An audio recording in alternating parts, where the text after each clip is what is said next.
நாம் இந்த காலை நேரத்திலே அனைவரும் எழும்பி நின்று அப்போஸ்தலருடைய உபதேசத்தினுடைய 31வது பாடம் 30வது பாடத்தை 2 பாகங்களாக ஆவிக்குரிய வரங்கள் 9 குறித்து நாம் பார்த்தோம்.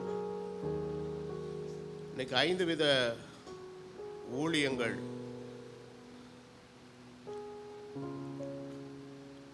அதை மாத்திரமல்ல, அதோடு கூட இருக்கக்கூடிய மற்ற துணை ஊழியங்கள் ஆண்டவர் பல நிலைகளில் ஆண்டவர் ஏற்படுத்தி இருக்கிறார். அவைகளை குறித்த ஒரு தெளிவான புரிதலை ஆவியானவர் இந்த பாடத்தின் மூலம் நமக்கு தரட்டும். 31வது பாடம் 2 வேத பாகங்களை நான் படிக்க விரும்புகிறேன். 1 கொரிந்தியர் 12வது அதிகாரத்தின் 5வது வசனம்,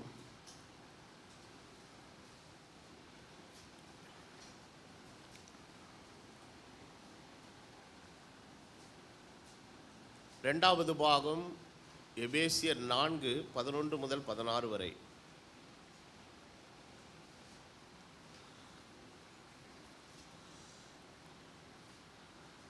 வாசிப்ப 1 கொரிந்தியர் 12:5.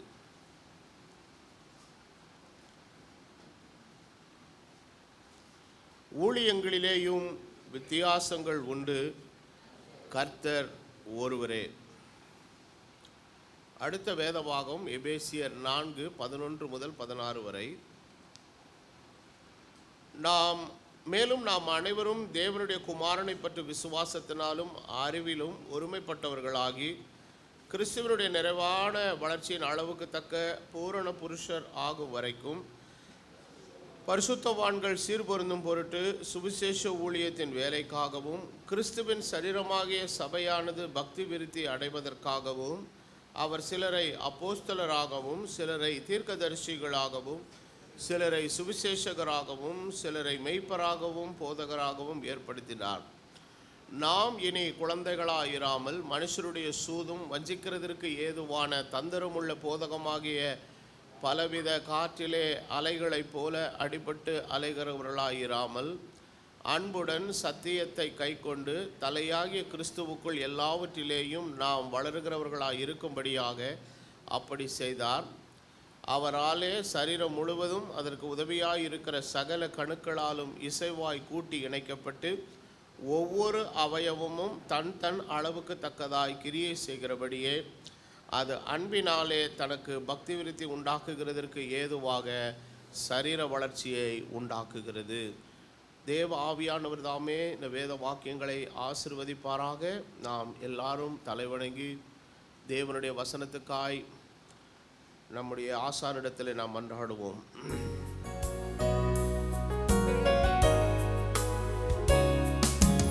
ஆதி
கிருபையுள்ள பிதாவே, உம்முடைய வார்த்தைக்கு முன்பதாக உமக்கு முன்பதாக தலை வணங்குகிறோம். நீர் எங்களுக்கு நல்ல போதகனாய் இருக்கிறீர். இந்த கால வேளையிலே உம்முடைய வேத வாக்கியங்களை நீர் அருளி செய்வீராக. வேத வாக்கியங்கள் எல்லாம் தேவாவினால் அருளப்பட்டிருக்கிறது. அதன்படி நடந்தால் மாத்திரமே உம்முடைய ராஜ்யத்துக்குள்ளே நாங்கள் பிரவேசிக்க முடியும் கர்த்தாவே. இவைகள் எங்களுக்கு நல்ல ஆலோசனைகளை உம்முடைய வருகைக்கு முன்பதாக தேவ ஆலோசனைகள் எல்லாம் பூரணமாக இந்த சபையில் வெளிப்படுத்தப்பட நீர் உதவி செய்யும். நீர் கொடுக்கிற பின்மாரியின் மலையின் அபிஷேகத்துக்குள் நாங்கள் யாவரும் பங்கு பெற்று கர்த்தருடைய ஆசீர்வாதத்தை பெற்றுக்கொள்ள எங்களை நீர் ஆயத்தப்படுத்தும். இதயங்களை நல்ல நிலமாய் நீர் மாற்றும். எல்லா விதமான கேடுபாடுகளை இதயத்தை விட்டு நீக்கி சுத்த இருதயத்தை ஒவ்வொருவரிலும் சிருஷ்டிப்பீராக. நல்ல ஆவியுடைய ஜனத்தை தாங்கட்டும். நான் எதற்கும் இந்த இடத்தில் நிற்க யோகிதை உள்ளவன் அல்ல. உம்முடைய தயவு என்னை காப்பதாக. உம்முடைய இரத்தத்தினால் என்னை ஒரு விசை நீர் கழுவி பரிசுத்தப்படுத்தி உம்முடைய வார்த்தையை பிரசங்கிக்கக்கூடிய கிருபை எனக்கு தர ஜெபிக்கிறேன். தயவும் கிருபையும் எங்கள் அனைவரோடும் இருப்பதாக இயேசு கிறிஸ்துவின் நாமத்தில் வேண்டுதல் செய்கிறேன். ஆமென். உட்காருவோம்.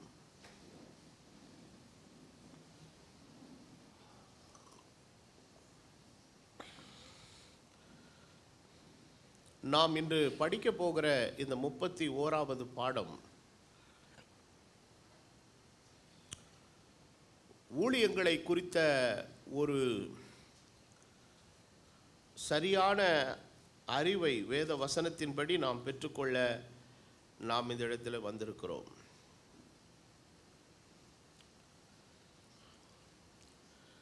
மனுஷன் எல்லாவற்றை படைக்கிறதற்கு முன்பதாக மனுஷனை தேவன் படைத்தார்.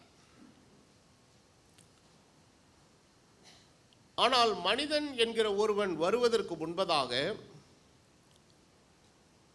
தேவன் தம்முடைய செயலை அவர் தாமே செய்கிறார். அடுத்த கட்டம், தமக்கு பணிவிடை ஆவிகளாய் இருக்கும்படி தூதர்களை ஆண்டவர் படைக்கிறார். பணிவிடை ஆவிகள் என்றால் வேலை செய்கிறவர்கள். அடுத்த 3வது நிலை என்ன என்று பார்த்தால், ஆண்டவர் படைத்த மனுஷனிடத்திலே சில கடமைகளை பொறுப்புகளை கர்த்தர் கொடுத்து இதை அவருடைய பிரதிநிதித்துவத்தின் கீழ் நின்று செய்ய ஆண்டவர் அவர்களை வைக்கிறார். ஆண்டவர் மனுஷனுக்கு கொடுத்த முதல் ஊழியம் தோட்டத்தை பண்படுத்தவும் காக்கவும் ஆளுகை செய்யவும் வைத்தார். ஆனால் அந்த உத்தரவாதத்திலிருந்து மனிதன் விலகி போனான். பின்பு காலாகாலங்களாய் தேவன் வெவ்வேறு நிலைகளில் வெவ்வேறு சூழ்நிலைகளில் வெவ்வேறு காரியங்களை செய்யும்போது தம்முடைய பார்வைக்கு நம்பகத்தன்மை உடைய பாத்திரங்களை தமக்காக தெரிந்து கொண்டு அவர்கள் கரத்தில் தமது பணியை ஆண்டவர் கொடுத்தார். அவர்கள் எல்லாரும் சிறப்பாக செய்தார்கள். இதற்கு வேதத்தில் அநேக உதாரணங்கள் உண்டு. நோவாவை தேவன் அழைத்து ஒரு ஏறத்தாழ ஒரு 120 வருஷ ஊழிய பணியை கர்த்தர் அவனிடத்தில் கொடுத்தார். 3 காரியங்களை கர்த்தர் அவனுக்கு ஊழியமாக கொடுத்தார். ஒன்று, பேழையை தேவன் தந்த அளவின்படி செய்ய வேண்டும். மிருகங்கள் எல்லாவற்றை பேழைக்குள் சேகரிக்க வேண்டும். வரப்போகிற நியாய தீர்ப்பை குறித்து ஜனங்களுக்கு அறிவிக்க வேண்டும். இந்த 3 பணியை கொடுத்தார். ஆனால் வேதத்தை நீங்கள் படிக்கும்போது வேதம் என்ன அழகாக சொல்லுகிறது என்றால், நோவா தேவன் தனக்கு கட்டளையிட்டபடி எல்லாம் என்ன பண்ணினான், செய்து முடித்தான் என்று எழுதப்பட்டிருக்கிறது. இவ்விதமாக தேவன் சர்வ வல்லமையுள்ளவராக இருந்தாலும் அவருக்கு பணிவிடை செய்கிறதற்கென்று லட்சாதி லட்சம் கோடான கோடி தூதர்களை ஆண்டவர் வைத்திருந்தாலும் தமது சாயலாகவும் ரூபமாகவும் உண்டாக்கப்பட்ட மனுஷனை ஆண்டவர் தெரிந்து கொண்டு அவனுக்கு தமது உத்தரவாதத்தை அவனுடைய கரத்திலே ஆண்டவர் ஒப்பு கொடுக்கிறார்.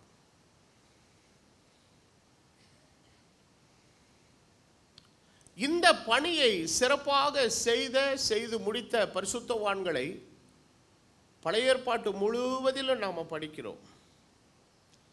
ஆனால் ஆண்டவருடைய தெரிந்து கொள்ளுதல் அவர்களை நோக்கி வரும்போது அவர்கள் உதாசீனப்படுத்தினவர்கள் யாரும் இல்லை. ஆனால் தயக்கம் காட்டுகிறார்கள். ஏனென்றால் தங்களால் இதை செய்ய முடியுமா அப்படிங்கிற ஒரு பயம்தான். இதற்கு அநேக உதாரணங்களை, கிதியோனை பார்க்கும்போதும் அந்த தயக்கம், மோசேயை அழைக்கும் போதும் அந்த தயக்கம். ஆனாலும் கர்த்தர் அந்த விசேஷித்த பாத்திரங்களுக்குள் தமது விசேஷித்த அபிஷேகத்தை, வல்லமையை கொடுத்து அவர்களை கொண்டே கர்த்தர் சிறப்பான காரியங்களை ஆண்டவர் செய்து முடித்தார். அப்போ ஆண்டவர் தம்முடைய ராஜ்யத்தின் வேலைக்கென்று ஆட்களை அழைக்கும் போது அவர் திறமையுள்ளவர்களுக்கு கொடுக்கிற மதிப்பை விட உண்மையுள்ளவர்களுக்கு தேவன் மதிப்பு அளிக்கிற ஆண்டவர். ஆனால் உலகத்தில் திறமையுள்ளவர்கள் நிறைய பேர் இருக்கிறார்கள். ஆனால் உண்மையுள்ளவர்கள் ஆண்டவருக்கு தேவை. அப்போ எதிலே உண்மையை காண்பிக்க வேண்டும் என்று சொன்னால், ஆண்டவர் கொடுத்த பணியை எந்த விதமான மாற்றமோ திருத்தமோ இல்லாமல் அப்படியே செவ்வனே செய்து முடிக்கிற ஒரு நிலை. இப்படி பழைய ஏற்பாட்டு காலத்திலே தேவன் தம்முடைய பணியை வெவ்வேறு நிலைகளில் வெவ்வேறு காலங்களில் ஆண்டவர் செய்கிறார். ஆனால் அவர் இந்த பூமியிலே இயேசு கிறிஸ்துவாய் வெளிப்பட்ட போது புதிய ஏற்பாட்டு கால ஊழியர்கள் அனைவருக்கும் ஒரு சிறந்த முன்மாதிரியாக ஊழியம் செய்தவர் ஆண்டவராகிய இயேசு கிறிஸ்து. அவர் சொல்லுகிறார், நான் ஊழியம் கொள்ளும்படி வரவில்லை, ஊழியம் செய்யும்படி வந்தேன். அப்போ பேதுரு எழுதுகிற ஒரு வார்த்தை எத்தனை முக்கியமானது. நாம் அவருடைய அடிச்சுவடுகளை பின்பற்ற மாதிரியை வைத்தார் என்றால், அந்த மாதிரி எந்தெந்த விஷயங்களுக்கு நீ மாதிரியை நீங்கள் இயேசுவினிடத்திலிருந்து எடுக்க வேண்டுமானால் எல்லாவற்றுக்கும் எடுக்கலாம். ஒரு உத்தம குமாரனா இருக்கணுமா, அதற்கு சிறந்த மாதிரி இயேசு. நற்சாட்சி வேண்டுமா, அதற்கு இயேசு சிறந்த மாதிரி.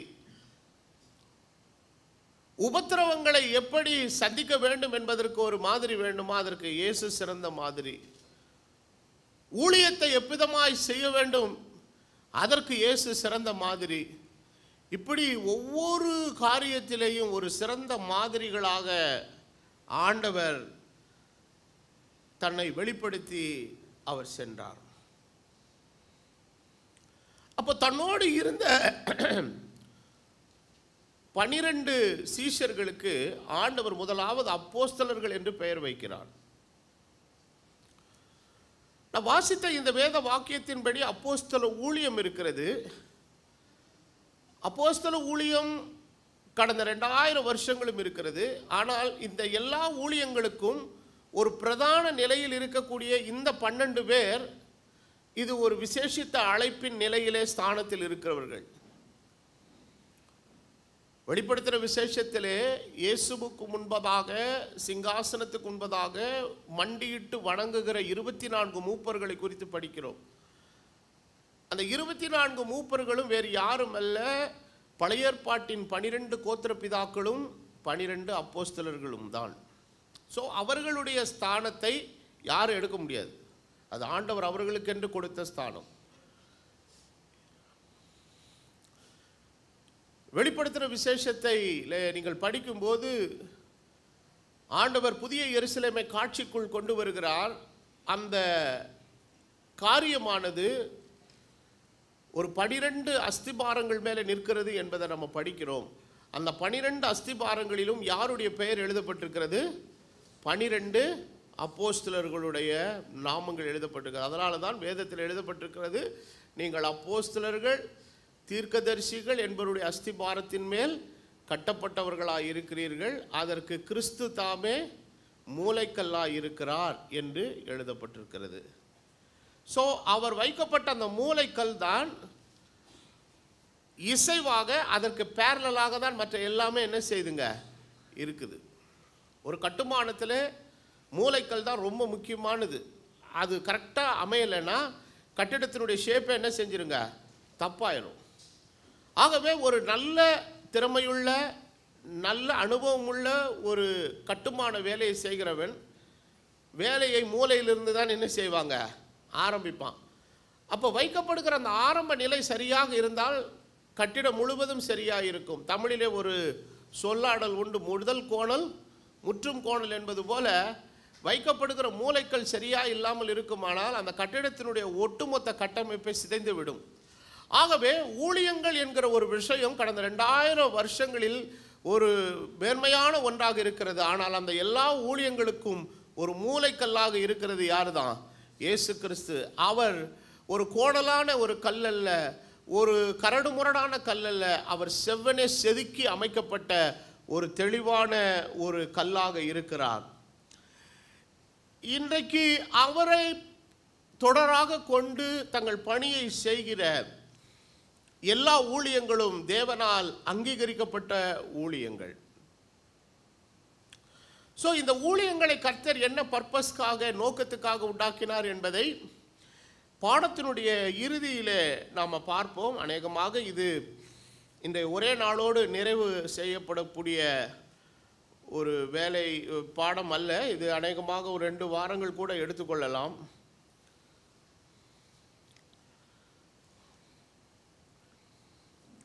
இப்போ ஆண்டவர் பழைய ஏற்பாட்டிலே தமது வேலைகளை ஆண்டவர் செய்யும்போது யாரை தேவன் தெரிந்து கொள்ளுகிறார் என்று சொல்லி நீங்கள் படிக்கும் பொழுது தமது பரிசுத்த ஆவியினாலே நிரப்பப்பட்ட ஒரு விசேஷித்த அபிஷேகத்தை உடையவர்களை கர்த்தர் என்ன பண்ணுகிறாருங்க, தெரிந்து கொள்ளுகிறார். அதற்கு ஒரு வசனத்தை நான் உங்களுக்கு மேற்கோள் காட்ட விரும்புகிறேன். யாத்திராகமத்தின் புஸ்தகம் 31வது அதிகாரத்தின் 3வது வசனத்திலிருந்து நீங்கள் படிக்கும்போது வசனம் இவ்விதமாக நமக்கு கற்றுக் கொடுக்கிறது. யாத்திராகமம் 31:3, வினோதமான வேலைகளை அவன் யோசித்து செய்கிறதற்கும் பொன்னினாலும் வெள்ளியினாலும் வெண்கலத்தினாலும் வேலை செய்கிறதற்கும் இரத்தினங்களை முத்திர வெட்டாக வெட்டி பதிக்கிறதற்கும் மரத்தின் சித்திர வேலைகளை செய்கிறதற்கும் மற்றும் சகலவித வேலைகளையும் யூகித்து செய்கிறதற்கு வேண்டிய ஞானமும் புத்தியும் அறிவும் அவனுக்கு உண்டாக அவனை தேவ ஆவியினால் நிரப்பினேன். இந்த வேலையை செய்கிறதற்கு, தேவனுடைய வேலையை செய்கிறதற்கு ஞானமும் புத்தியும் அறிவும் எதனால் வருகிறது என்றால் எங்கோ படித்துவிட்டு வந்ததனால் அல்ல, பரிசுத்த ஆவியினாலே உண்டாகிறது. இதுதான் மெயின் பர்பஸ், இதுதான் முக்கியமான ஒரு காரியம். அப்போ இந்த காரியத்தின் அடிப்படை தான் எல்லாத்துக்குமே. அப்போ இயேசு கிறிஸ்து இந்த ஊழியத்திலே தன்னை ஒரு நல்ல ஒரு ஊழியனாக பிரவேசிக்க செய்த போது வேதம் அவரை குறித்து என்ன சொல்லுகிறது? அவர் பரிசுத்த ஆவியினால் என்ன செய்யப்பட்டிருந்தார்? நிரப்பப்பட்டிருந்தார். அவருக்குள்ளே ஞானத்தை அருளும் ஆவி, எல்லா காரியங்களையும் சரியாய் செய்கிற ஆவி, அதாவது தேவனுடைய ஆவி 7 பரிணாமங்களிலே அவருக்குள்ளே அது என்ன பண்ணுதுங்க, கிரியை செய்கிறது. இதை ஏசாயா தீர்க்கதரிசன புஸ்தகத்திலே நாம் வாசிப்போம். 61வது அதிகாரத்தில் நம்ம படிக்கும்போது வசனம் விவிதமாய் சொல்லுகிறது. கர்த்தராகிய தேவனுடைய ஆவியானவர் என்மேல் இருக்கிறார், சிறுமைப்பட்டவர்களுக்கு சுவிசேஷத்தை அறிவிக்க கர்த்தர் என்னை அபிஷேகம் பண்ணினார், இருதயம் நொறுங்குண்டவர்களுக்கு காய கட்டுதலையும் சிறைப்பட்டுகிறவர்களுக்கு கட்டவிழ்த்தலையும் கூறவும், கட்டுண்டவர்களுக்கு கட்டவிழ்த்தலை கூறவும், கர்த்தருடைய அனுக்கிரக வருஷத்தையும் நம்முடைய தேவன் நீதியை சரிக்கட்டும் நாளை கூறவும், துயரப்பட்ட அனைவருக்கும் ஆறுதல் செய்யவும். இயேசுவினுடைய ஊழியத்தில் 2 இருந்தது. அனுக்கிரக காலத்தை பற்றியும் பேசுகிறாரு, ஆக்கினை தீர்ப்பை பற்றியும் பேசுகிறாரு. ஸோ இந்த 2க்கும் நடுவில் மனுஷன் நிற்கிறான். ஆகவே இவனுடைய தெரிந்து கொள்ளுதல் அனுக்கிரகத்தை நோக்கி போதா ஆக்கினை நோக்கி போதாங்கிறத யார் முடிவு செய்யணும்? அவன் தான் முடிவு செய்யணும். கிறிஸ்துவை ஏற்றுக்கொள்ளுகிறவன் அனுக்கிரகத்துக்குள் வருகிறான், ஏற்றுக்கொள்ளாதவன் ஆக்கினைக்குள்ளாகிறான். ஆகவே இன்றைக்கு காலையில் வேத பாடத்தில் வாசித்த போது அந்த முடிவுரை வசனங்கள் ரொம்ப அருமையான வசனங்கள். அவன் ஆக்கினை தீர்ப்புக்கு உட்பட்டாயிற்று, முடிஞ்சிச்சு. அதாவது ஒரு மனிதன் நியாய தீர்ப்பிலிருந்து தப்பித்துக்கொள்ள இயேசு கிறிஸ்துவை அல்லாமல் வேறே வழி இல்லை. அப்போ அவர் இந்த பூமியிலே நமக்காக வந்தது நோக்கம், நமக்காக தம்மை வெளிப்படுத்தினதனுடைய நோக்கம் எல்லாம் எதனுடைய காரணம் என்றால், அவர் தம்முடைய கிருபையை நமக்கு பூரணமாய் அளிக்க ஆண்டவர் இந்த நாட்களிலே நமக்காக வெளிப்பட்டார். வெளிப்படுத்துகிற விசேஷத்தில் முதலாவது அதிகாரத்தின் 4வது வசனத்தை நீங்கள் வாசிக்கும் போது வசனம் இவ்விதமாய் சொல்லுகிறது. யோவான் ஆசியாவில் உள்ள 7 சபைகளுக்கும் எழுதுகிறதாவது, இருக்கிறவரும் இருந்தவரும் வருகிறவராலும் அவருடைய சிங்காசனத்துக்கு முன்பதாக இருக்கிற 7 ஆவிகளாலும். அப்போ 7 ஆவினா 7 வித்தியாசப்பட்ட ஆவியில் தேவனுடைய ஒரே ஆவிக்கு இருக்கிற 7 பண்புக்கூறுகள் தான். அந்த 7 பண்புக்கூறுகள் என்னது என்பதை தான் ஏசாயா தீர்க்கதரிசன புஸ்தகம் 11வது அதிகாரத்தின் 2வது வசனம் நமக்கு தெளிவாக சொல்லுகிறது. நம்ம எல்லாரும் அந்த வசனங்களை ஏதோபித்து படிப்போம். ஈசா என்னும் அடிமரத்திலிருந்து ஒரு துளிர் தோன்றி அவன் வேர்களிலிருந்து ஒரு கிளை எழும்பி செழிக்கும். ஞானத்தின் ஆவி, உணர்வின் ஆவி, ஆலோசனை ஆவி, பலத்தை அருளும் ஆவி, அறிவை அருளும் ஆவி, கர்த்தருக்கு பயப்படுதலை அளிக்கும் ஆவி, கர்த்தருடைய ஆவி என்று 7 பண்புக்கூறுகளை நாம் பார்க்கிறோம். அப்போ இயேசுவனுடைய ஊழியத்தில் அவரே சொல்லுகிறார், கர்த்தருடைய ஆவியானவர் என்ன செய்திருக்கிறார், அபிஷேகித்திருக்கிறார் என்று சொல்லுகிறார். அப்போ தேவனுடைய வேலையை செய்ய வேண்டுமா? அப்போது அந்த அபிஷேகத்தினுடைய அடிப்படை என்னவென்றால், கிறிஸ்துவே அவனுக்குள்ளாக வந்து அவர் எப்படி செய்ய வேண்டும் என்று நினைக்கிறாரோ அதற்குரிய நிலையை அவனுக்குள்ளாக அவர் என்ன செய்கிறாருங்க, ஸ்தாபித்து அவனை செய்ய வைக்கிறார். அதுதான் ஆண்டவருடைய செயல். அப்போ இந்த வேலை எப்படிப்பட்ட ஒரு வேலை என்பதை குறித்து இன்னொரு வசனத்தை நான் முன்னுரையாக சொல்ல விரும்புகிறேன். யோவான் 12:26. யோவான் 12:26 வேத வசனம் சொல்லுகிறது, ஒருவன் எனக்கு ஊழியம் செய்வானால் என்னை பின்பற்ற கடவுள். எல்லாரும் நேரம் அந்த வசனத்தை படிக்கும்போது தவிடுவாங்க. ஒருவன் எனக்கு ஊழியம் செய்தால் பிதா அவனை கனம் பண்ணுவார். நேரம் அங்கே போயிடுவாங்க. அட்டூழியம் பண்ணால் எப்படி கனம் பண்ணுவார்? அப்போது ஊழியம் செய்கிறவன் முதல்ல செய்ய வேண்டிய காரியம் என்னென்னா, ஒருவன் அவருக்கு ஊழியம் செய்யணுன்னா கனப்படுத்தப்படுகிற ஒரு ஊழியக்காரனாக இருந்து தேவனால் கனப்படுத்தப்படணும்னா என்ன பண்ணணுங்க, அவரை பின்பற்றணும். அப்போது இன்றைக்கு ஆண்டவருக்கு ஊழியம் செய்கிறேன் என்கிற அந்த ஊழியத்தின் போர்வைக்குள்ளே இருந்து தேவனுடைய சித்தத்தை, தேவனுடைய திட்டத்தை, தேவனுடைய ஆலோசனையை, தேவனுடைய முறைமையை இன்றைக்கு நிராகரிச்சுட்டு ஊழியம் செய்கிறேன் அப்படின்ற ஒரு போக்கில் போகிறாங்க. இது தேவனாலே ஏற்றுக்கொள்ளப்படாது. அது முற்றிலும் தேவனால் என்ன பண்ணப்படுகிற ஒரு விஷயங்க, நிராகரிக்கப்படுகிற ஒரு விஷயம். ஸோ ஒருவன் எனக்கு ஊழியம் செய்தால் என்ன செய்ய கடவன், பின்பற்ற கடவன். அப்போ இயேசு எப்படி ஊழியம் செஞ்சார்? சரி, இன்னைக்கு அவர் வந்து தன்னை ஃபாலோ பண்ணும்படி சொல்லுகிறார். அப்போ அவர் என்ன பண்ணார்? அப்போ வேதவசனம் என்ன சொல்லுகிறது? இதோ வருகிறேன், புஸ்தகத்துருளில் என்னை பற்றி என்ன பண்ணியிருக்குதே, எழுதி இருக்கிறதே என்று சொல்லி வேத வாக்கியங்கள் நிறைவேறத்தக்கதாக தான் ஊழியம் செஞ்சார். ஸோ அவர் பூரணமாய் பிதாவினுடைய சித்தத்துக்கு தன்னை ஒப்பு கொடுத்தவராக தேவனுடைய ஊழியத்தை செய்தார். ஆக ஊழியம் செய்கிறது நல்லது. ஆனால் அந்த ஊழியம் செய்தலுக்கு முன்பு உண்மையாக என்ன இருக்க வேண்டுமானால், தேவனை பின்பற்றுகிற ஒரு உத்தம நிலை இருக்க வேண்டும். வெளிப்படுத்தல கிறிஸ்துவின் மணவாட்டியை குறித்து எழுதும்போது ஒரு அருமையான ஒரு வசனத்தை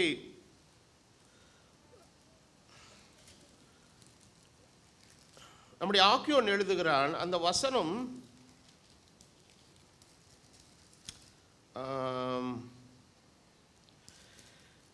ஆறாவது மன்னிக்கவும்,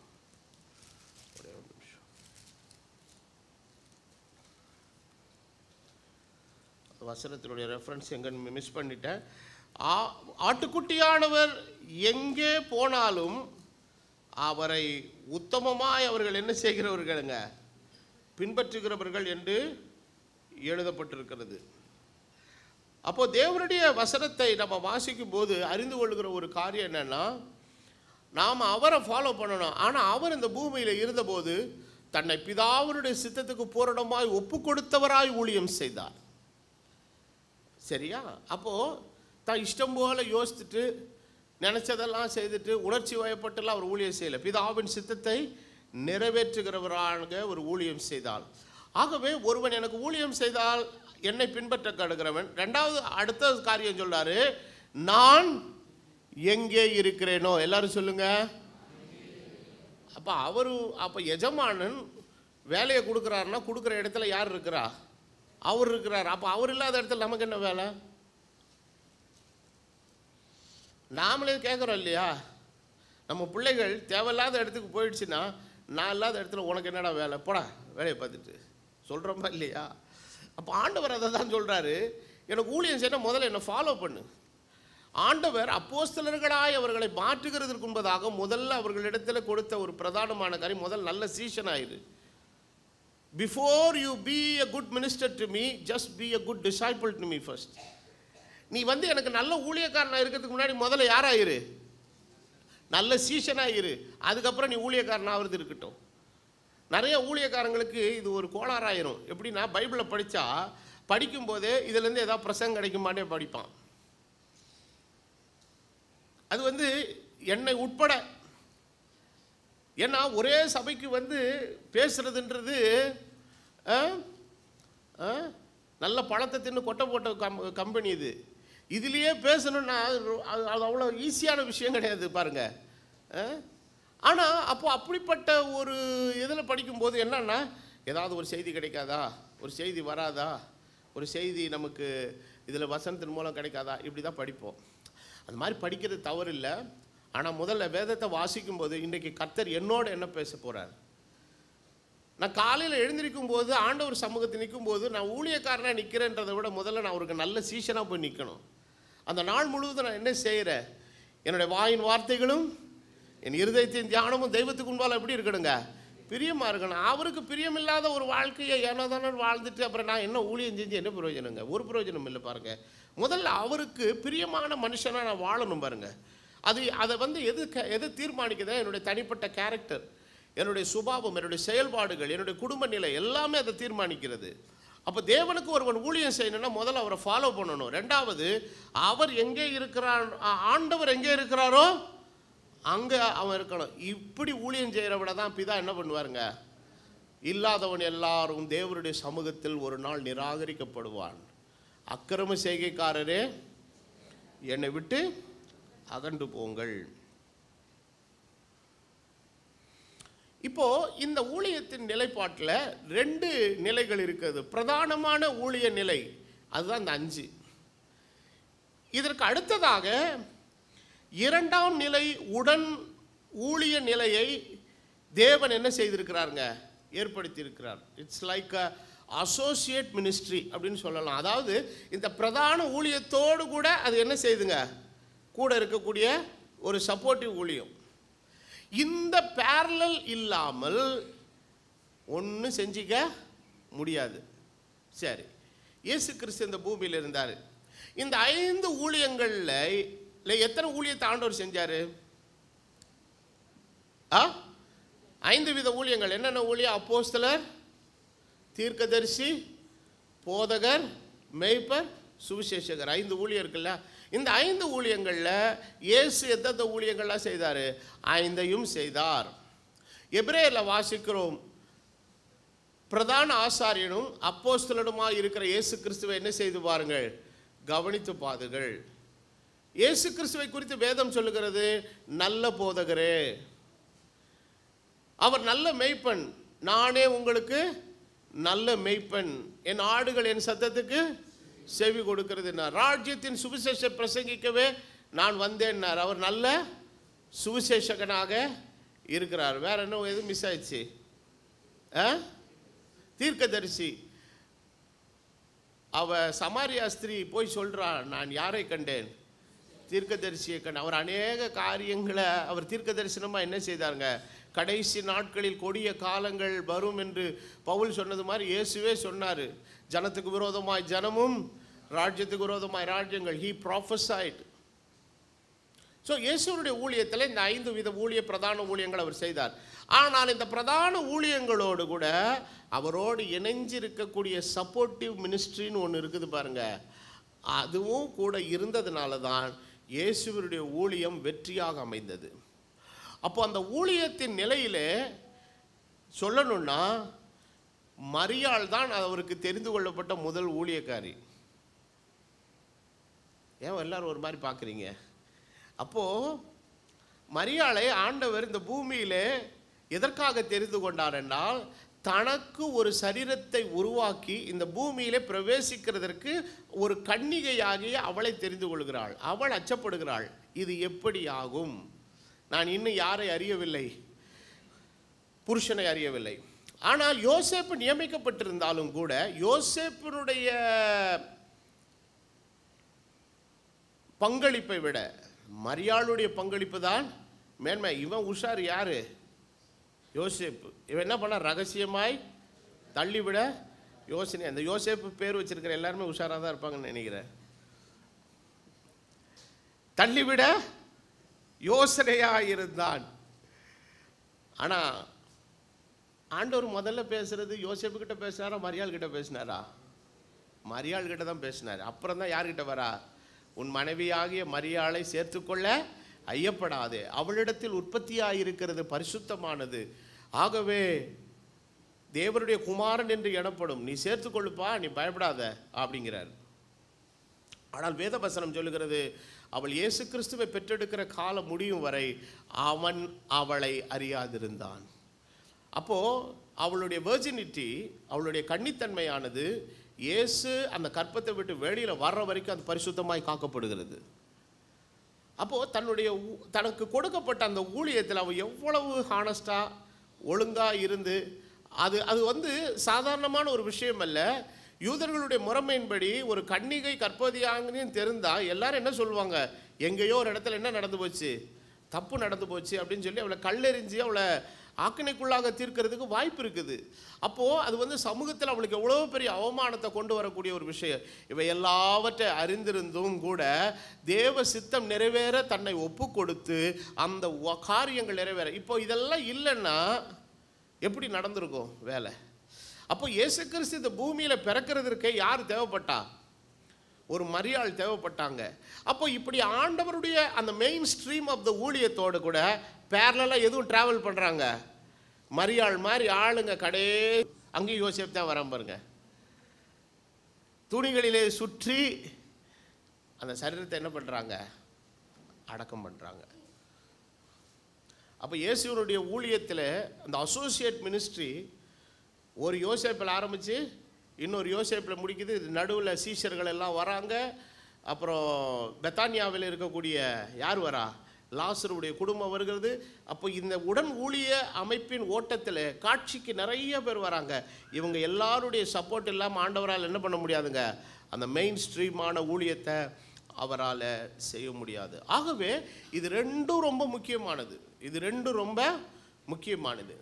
அப்போது இன்றைக்கு ஊழியத்தை குறித்த புரிதலில் அநேகருக்கு என்னென்னா, எல்லாம் 5 வித ஊழியங்களாக தான் ஆண்டவர் நம்மளை அழைப்பார் அப்படின்னு நிறைய பேர் நினச்சிட்டு இருக்கிறாங்க. இல்லை, சிலரை ஆண்டவர் அழைக்கும் போது எதற்காக அழைத்திருக்கிறார்? 5 வித ஊழியங்களுக்காகவே தேவன் அவர்கள் என்ன செய்திருக்கிறார்? அழைத்திருக்கிறார். அப்போது தேவன் இந்த இடத்திற்கு அனுப்பப்பட்ட தகப்பனாரை என்ன ஊழிய நிலையில் ஆண்டவர் அனுப்பிச்சார்? அப்போஸ்தல ஊழியத்தில். அப்போஸ்தலன் என்று சொன்னால் வேற ஒன்றும் கிடையாது, மிஷினரி. அவன் தேவனால் என்ன பண்ணப்பட்டவன்? அனுப்பப்பட்டவன். அந்த இடத்துல கிறிஸ்துவுக்காக, சத்தியத்திற்காக சபை ஸ்தாபிக்கப்படாத இடத்திற்கு கர்த்தர் ஒரு பாத்திரத்தை என்ன செய்கிறாருங்க? அனுப்புகிறாரு. அப்போது வரும்போது என்ன இருந்தது? இங்கே வரும்போது ஏற்கனவே 100 விசுவாசி யாரோ ஒருத்தர் வச்சு ஒரு பில்டிங் எல்லாம் கட்டி வச்சு அவர் தங்கறதுக்கு பார்சனேஜ் எல்லாம் வாங்கி ரெடி பண்ணி படுக்கெல்லாம் போட்டு வச்சுருந்தாங்களா ரெடியாக? ஒன்றும் கிடையாது. வரும்போது ஒரு பெட்டியில் 3-4 செட்டு ட்ரெஸ்ஸு, ஒரு அரிக்கன் லேம்பு, அப்புறம் கையில் ஒரு பைபிள், இதோடு தான் அவர் என்ன செஞ்சாருங்க? வந்தார். அதுக்கப்புறம் இந்த தேங்காய் நாரில் பின்ன கட்டில் தலையில் வச்சுட்டு விற்றுட்டு போவான். அந்த காலத்தில் 60s 70s கிட்ஸுக்கெல்லாம் தெரியும் அந்த கட்டில் என்னன்னு. ஃப்ரேம் பண்ணிவிட்டு அந்த கயர் கட்டில்னு சொல்லுவாங்க. தேங்காய் நார்லேயே பின்னி என்ன பண்ணியிருப்பான், கட்டில் தலையில் வச்சுக்கிட்டு போவான். அந்த கட்டிலுடைய விலை 5 ரூபாய் அன்னைக்கு. அப்படி ஆரம்பித்த வாழ்க்கை. கையில் ஒரு சைக்கிள் ஒன்று, அட்லஸ் சைக்கிள். அதிலிருந்து தான் இந்த கிராமங்கள் எல்லாம் சுற்றி ஊழியம் செஞ்சு தான் ஆத்துமாக்களை ஒன்றா சேர்த்து எஸ்டாப்ளிஷ் பண்ணார். இதுதான் அவர் செய்த ஊழியம். சார் அவரே எல்லாத்தையும் பண்ணிட்டாரா அப்படின்னு கேட்டிங்கன்னா இல்லை. அவரோடு கூட பேரலாக பயணம் பண்ணக்கூடிய ஒரு சில நல்லவர்கள் இருந்ததுனால தான் ஊழியம் என்ன பண்ணப்பட்டது, செய்யப்பட்டது. ஸோ ஒரு வருஷம் ஆண்டவருக்கு ஊழியம் செய்யணும் எல்லா நேரங்கள்லையும் தன்னை ஒரு மெயின் ஸ்ட்ரீம் மினிஸ்ட்ரிக்காக தான் ஆண்டவர் அழைப்பார். நம்ம என்ன பண்ண முடியாதுங்க, எதிர்பார்க்க முடியாது. இப்போ எனக்கு ஆண்டவர் கொடுத்திருக்கிற இந்த அழைப்பு என்ன அழைப்பு என்று கேட்டால், ஆண்டவர் என்னை ஒரு போதகனாக, எனக்கு என்னுடைய மெயின் மினிஸ்ட்ரியினுடைய சாலிடு என்னது என்னுடைய டீச்சிங் மினிஸ்ட்ரி தான். அப்போ சுவிசேஷத்தை நான் அறிவிக்கிறது உண்டு. வாய்ப்பு கிடைக்கும்போது சுவிசேஷத்தை அறிவிக்கிறேன். சுவிசேஷத்தை அறிவிக்கக்கூடிய வாய்ப்புகள் கிடைத்து அறிவித்தாலும் கூட மெயினாக என்னோட ஆண்டவர் கொடுத்த அழைப்பு ஊழியம் என்னது தான், போதக ஊழியம்.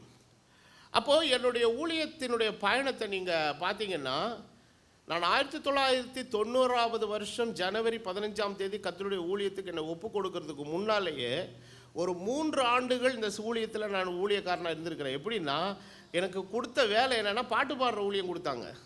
ஆராதனை முன்னின்று நடத்துகிற அந்த வேலையை கொடுத்தாங்க. அதை ஒழுங்காக நான் செஞ்சேன். அதற்கு பிறகு தான் நான் முழு நேர ஊழியத்திற்கு என்னை ஒப்பு கொடுத்ததுக்கப்புறம் தான் பிரசங்கிக்க ஆரம்பித்தேன். அப்போது அந்த ஒரு முதல் 13 ஆண்டுகள் முழு நேரமாய் ஊழியத்திற்கு என்னை அர்ப்பணித்த பின்பு முதல் 13 ஆண்டுகள் எனக்கு ஆண்டவர் என் தகப்பனாரோட உடன் ஊழியனாக இருந்து அவருக்கு ஒரு சப்போர்ட்டிவ் மினிஸ்ட்ரி செய்கிற ஒரு அழைப்பை கொடுத்தார். அந்த 3rd டைமென்ஷன் தான் என்னென்னா, 2002க்கு அப்புறம் கர்த்தர் முழுசாக அந்த இடத்துல என்ன செஞ்சாருங்க, கொண்டு வந்து ஆண்டவர் இந்த ஊழியத்தை கொடுத்தார். அப்போது சபைக்கு மெய்ப்பனாக இருக்கிறேன், மெய்ப்பனுடைய ஊழியம். பைபிள் டீச்சராக போதக ஊழியத்தில் இருக்கிறேன். அதற்கு பிறகு அநேக இடங்களிலே சுவிசேஷத்தை அறிவிக்க ஆண்டவர் என்ன செய்தார், கிருபை கொடுத்தார். பிறகு ஊழியம் வளர வளர இந்த ஊழியத்தின் மூலமாய் அநேக ஊழியர்களை பயிற்றுவித்து எழுப்ப ஆண்டவர் என்ன செய்தாருங்க, கொடுத்து அவர்களை போய் அங்கங்கே ஒவ்வொரு சில மரக்கன்றுகளாக நடுவதற்கு ஆண்டவர் என்ன பண்ணாருங்க, உதவி செய்தார். அப்போது அப்போஸ்தல ஊழியத்தினுடைய பங்களிப்பு எனக்கிட்ட என்ன செய்துங்க இருக்குது. தீர்க்க தரிசன ஊழியம் எனக்கு கிடையாது. ஸோ இதை எல்லாவற்றை தேவனுடைய ராஜ்யத்தில் நம்ம செய்யும்போது இந்த மெயின் ஸ்ட்ரீம் ஆஃப் த ஊழியம்னு இருக்குது பார்த்தீங்களா, இந்த 5 வித ஊழியங்களை செய்கிறதற்கு இந்த சப்போர்ட்டிவ் ஊழியத்தினுடைய பங்களிப்பு மிக மிக முக்கியமானது. அப்போது இந்த 5 விதமான ஊழியங்களில் இருக்கிறவர்கள் எப்படின்னு கேட்டிங்கன்னா, அவர்கள் திரைக்கு முன்னால் நிற்கிறவர்கள். ஆனால் இந்த இணை ஊழியர்கள் எல்லாம் என்னன்னா, திரைக்கு பின்னால் நிற்கிறவர்கள். இவர்கள் பின்னால் நிற்கலைன்னா முன்னால் நிற்கிறோம் ஒன்றுமே என்ன பண்ண முடியாதுங்க, செய்ய முடியாது. இயேசு தம்முடைய சீஷர்களோடு கூட பந்தி இருந்தார். ஆனால் பந்தி இருக்கும்போது என்ன பண்ணுறாரு, 2 பேரை அழைத்து, நீங்கள் போய் எதை ஆயத்தம் பண்ணுங்கள், என்னுடைய பந்திக்கான இடத்தை என்ன செய்யுங்க ஆயத்தம். எங்கே ஆண்டவர் ஆயத்தம் பண்ண நீ சித்தமாக இருக்கிற கேட்குறாங்க. நீ ஊருக்குள்ளே போ, ஒருத்தன் குடத்தை எடுத்துகிட்டு வருவான், ஒரு மேலே அவங்ககிட்ட போய் கேளு, அவன் ஒரு மேல் மாடியை காட்டுவான். அந்த இடத்துல எல்லாம் என்ன செய்யும், கம்பளம் எல்லாம் விரிக்கப்பட்டிருக்கும். அங்கே போய் நீங்கள் என்ன பண்ணுங்கள், எல்லாத்தையும் ஆயத்தம் பண்ணுங்க. அப்போது இதில் ஏன் இந்த செகண்டரி லெவல், அதாவது அந்த இணை ஊழியம் அப்படின்னு சொல்கிறோம் இல்லையா, இந்த ஒரு கான்செப்டை ஆண்டவர் ஏற்படுத்தினுடைய நோக்கம் என்னென்னா, பிரதானமான வேலையை செய்கிறவர்கள் இதில் கவனம் செலுத்தினா அவங்களால மற்றதை என்ன பண்ண முடியாதுங்க, செய்ய முடியாது. இதை நீங்கள் வேதத்தில் நீங்கள் படிக்கும்போது வாசிங்க. அப்போஸ்தல நடவடிக்கைகளின் புத்தகம் 6வது அதிகாரம் 1வது வசனத்திலிருந்து நீங்கள் படிக்கும்போது வசனம் விவிதமாய் சொல்லுகிறது. அந்நாட்களிலே சீஷர்கள் பெருகின போது, யார் பெருகின போது, ஆமாம், அப்பா ஒரு 2 செட்டு ட்ரெஸ்ஸோடு இங்கே நிற்கும் போது யாருடைய உதவி என்ன செஞ்சுருக்காதுங்க, பெருசாக தேவைப்பட்டிருக்காரு. ஊழியத்தில் பொறுப்புகளும் ஆட்களின் எண்ணிக்கையும் பெருகும் போது தான் என்ன செய்யப்படுங்க, ஆட்களினுடைய உதவி தேவைப்படும். அப்போ நாட்களில் சீஷர்கள் பெருகிற போது கிரேக்கரானவர்கள் தங்கள் அன்றாட விசாரணையில் திட்டமாய் விசாரிக்கப்படுவதில்லை என்று எபிரேயருக்கு விரோதமாக என்ன செய்தார்கள், முறுமுறுத்தார்கள். அப்போது 12 சீஷர் கூட்டத்தை வரவழைத்து, நாங்கள் தேவ வசனத்தை போதியாமல் பந்தி விசாரணை செய்வது எது அல்ல? ஆமாம், தகுதி இல்லை. அப்போது பிரதான ஊழியத்தை செய்கிறவனுக்கு அவன் அதில் ஃபோக்கஸ்டாக இருக்கணும், அவன் அதில் மெயினாக இருக்கணும். இப்போ நேற்று என்னை ஃப்ரீயாக விட்டதுனால உட்காந்து நான் செய்தியை நல்லா ப்ரிப்பேர் பண்ணேன். இன்றைக்கி காலையில் உட்காந்து லுங்கியை கட்டிக்கிட்டு உங்கள் எல்லாருக்கும் சமைக்கணும்னு போய் நான் உட்காந்து தேக்ஷா பின்னாடி நின்னா என் கதை என்ன ஆகும்? கொஞ்சம் யோசித்து பாருங்கள். அப்போ இதில் எது சொதப்பலாயிரும்? அப்போ அந்த மாதிரி வேலையை செஞ்சுட்டு வந்தேன்னா எங்கள் கர்த்தர் உங்களை ஆசீர்வதிப்பாராக, நீங்கள் நன்றாக இருப்பீர்கள், கர்த்தர் உங்களை கோடியாக பெருகுவா பண்ணுவாராக. அல்லேலூயா அல்லேலூயா அப்படின்னு உங்களை அப்படியே டைமை ஒப்பேற்றிட்டு நடுவில் ஒரு பாட்டை ஒன்று பாடிட்டு உங்களை அள வச்சு மூக்கு சிந்த வச்சுட்டு ஆமேன்னு முடிச்சிட வேண்டியது தான். அதனால் என்ன பிரயோஜனம் உங்களுக்கு? அப்போது ஒரு போதகன்னா வந்தால் இங்கே உள்ள சரக்கு இருந்தால் தான் வெளியில் என்ன செய்யுங்க, வெளியில் வரும். ஸோ அதுக்கு அதுதான் அவனுக்கு கொடுக்கப்பட்ட பிரதான வேலை. அப்போ அந்த பிரதான வேலையில் அவன் செய்யும் பொழுது மற்ற காரியங்களில் ஈடுபடும்போது அவர்கள் சொல்லுகிறார்கள், இவைகள் எங்களுக்கு தகுதியாயிராதுன்னா என்ன அர்த்தம்? செய்யக்கூடாதுங்கிற அர்த்தம்லாம் கிடையாது. இது வரைக்கும் அவங்க தான் செஞ்சுட்டு இருந்தாங்க. இது கடைசியில் என்ன ஆகுதுன்னு கேட்டிங்கன்னா, அவங்களுடைய மெயின் வேலையினுடைய காரியத்தை போய் அது என்ன பண்ணுதுங்க, டிஸ்டர்ப் பண்ணுது. அப்போ வேத வசனம் என்ன சொல்லுகிறது? நாங்கள் தேவ வசனத்தை போதியாமல் பந்தி விசாரணை செய்வது தகுதி அல்ல. ஆதரவே சகோதரரே, பரிசுத்த ஆவியும் இங்கே என்னதான் வருது?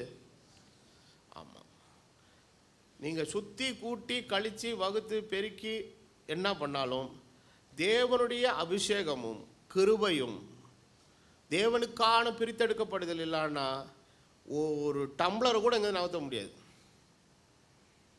ஆக நீ பிரதான ஊழியனாக உன்னை அப்போஸ்தலனாக போதகனாக மெய்ப்பனாக காட்சியில் நிறுத்தினாலும் ஓகே, இல்லை நீ உட்காந்து ஒரு மூலையில் கீபோர்டு வாசிக்கிற ஆளாக இருந்தாலும் சரி, இல்லை நீ அங்கே ஒரு காவலாளியாக நின்று வர்ற ஜனங்களை விசாரிக்கிறவனாக இருந்தாலும் சரி, பந்தி விசாரிப்பு செய்கிறவனாக இருந்தாலும் சரி, யாராக இருந்தாலும் சரி, தேவனுடைய ராஜ்யத்தில் கையிட்டு வேலை செய்கிற எல்லாரும் பரிசுத்த ஆவினால் நிரப்பப்பட்டு கர்த்தருக்குள் அவன் ஒரு நேர்த்தியான மனுஷனாக இருந்தால்தான் அவன் கர்த்தருடைய வேலையை அழகாக செய்ய முடியும்.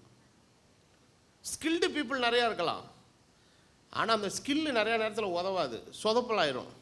தேவ ஆவியானவருடைய வழிநடத்துதல் அவனுக்கு தேவை. அது ரொம்ப முக்கியம். That is the priority.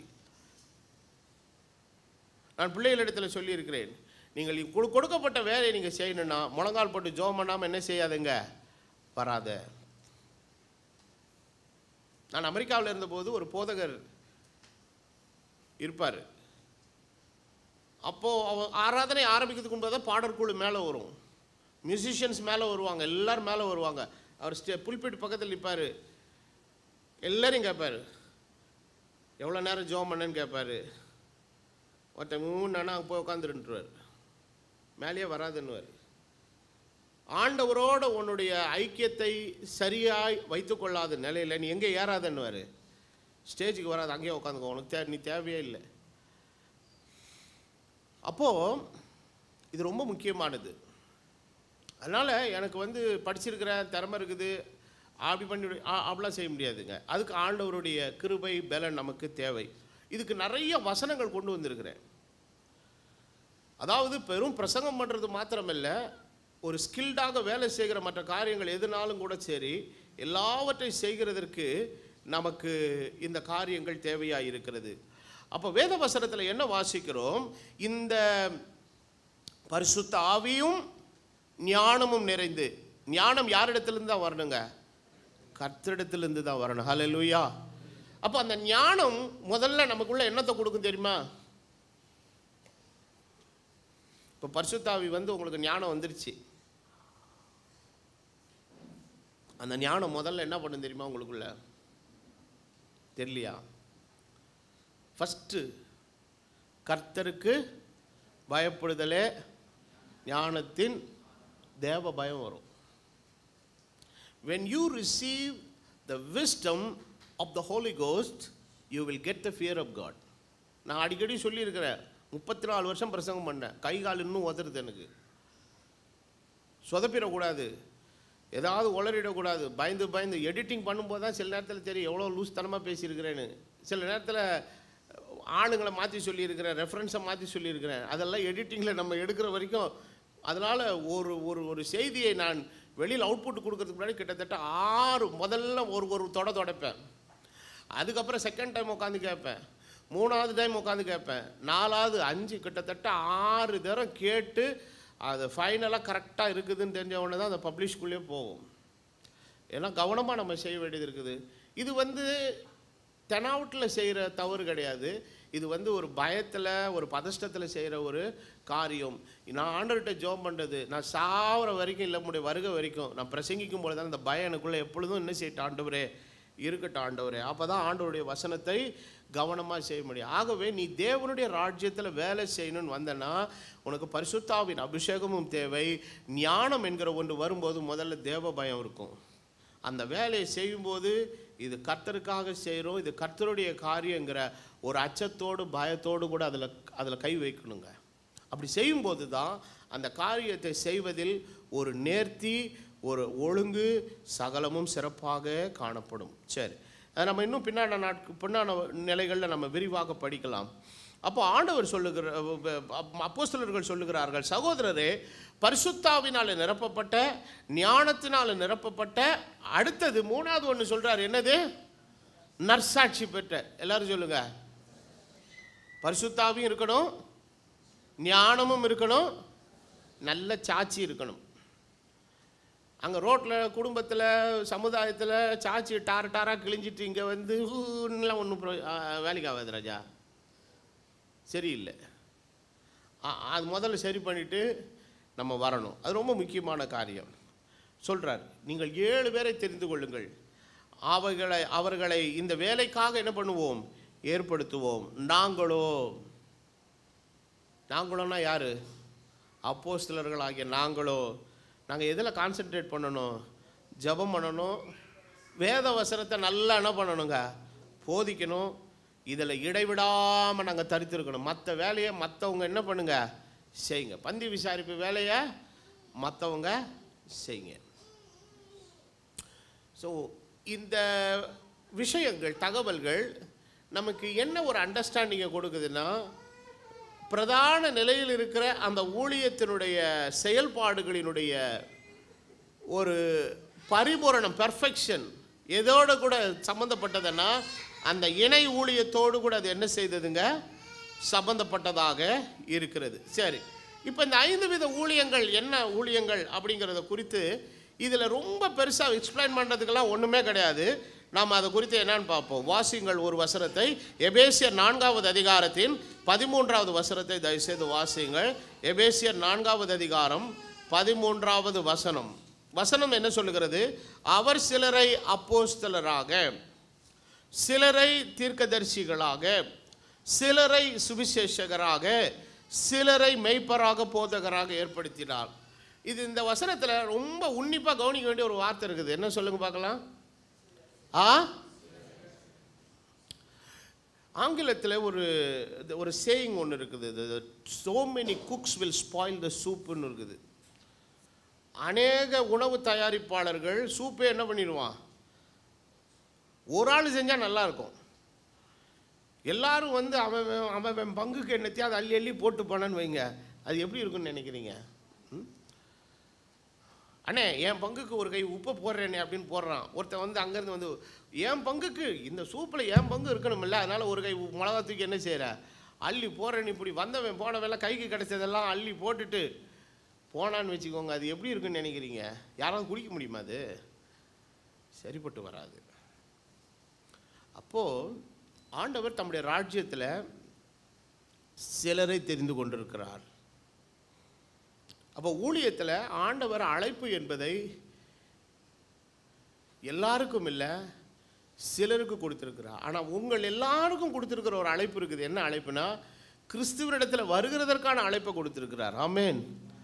எவர்களை தேவன் முன்குறித்தாரோ அவர்களை தேவன் அழைத்திருக்கிறார். எவனை அழைத்தாரோ தேவன் அவர்களை என்ன செய்திருக்கிறார்?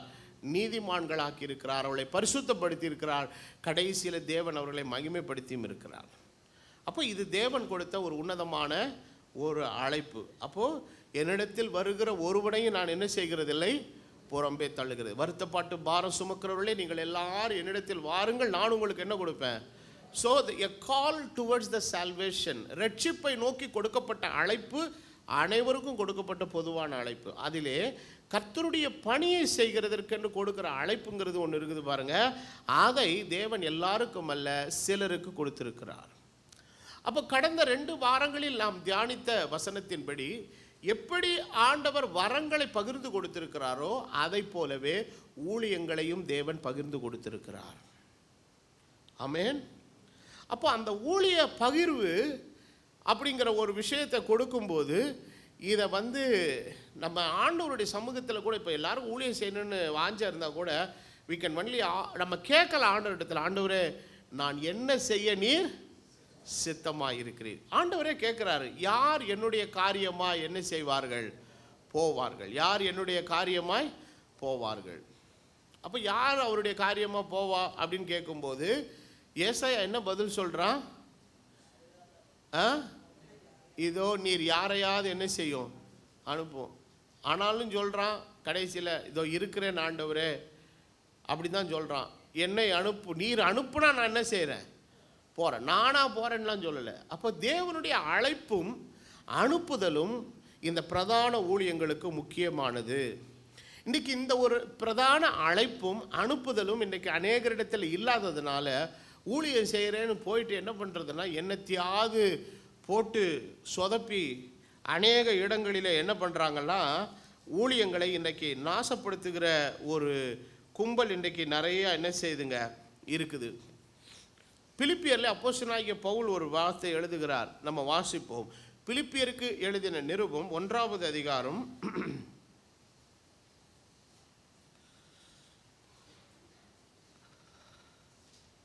13வது வசனம் என்ன சொல்லுதுன்னா, அரண்மனை எங்கும் உள்ளவர்களுக்கும் மற்ற யாவருக்கும் எங்கள் கட்டுகள் கிறிஸ்துவுக்குள்ளான கட்டுகள் என்று வெளியரங்கமாகி சகோதரரில் அநேகர்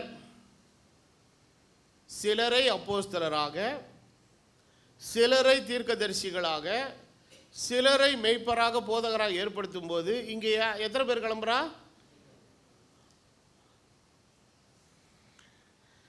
சகோதரரில் அநேகர் என் கட்டுகளாலே கர்த்தருக்குள் திடன் கொண்டு என்ன இல்லாமல், பயம் இல்லாமல் திருவசனத்தை சொல்லும்படி அதிகமாய் துணிந்திருக்கிறார்கள். இது ஒரு வகையில் நல்ல விஷயந்தான். சரி, பவுலை கட்டிட்டாங்க, நம்மளாவது போய் என்ன பண்ணுவோம், 4 பேர்த்துக்கு சுவிசேஷத்தை சொல்லுவோங்கிற ஒரு நல்ல எண்ணத்தில் போய் பண்ணுறாங்க. ஆனால் 15வது வசனத்தை பார்த்தீங்கன்னா என்ன வருது, சிலர் பொறாமையினாலும் விரோதத்தினாலும் சிலர் நன்மனதினாலும் கிறிஸ்துவை பிரசங்கிக்கிறார்கள்.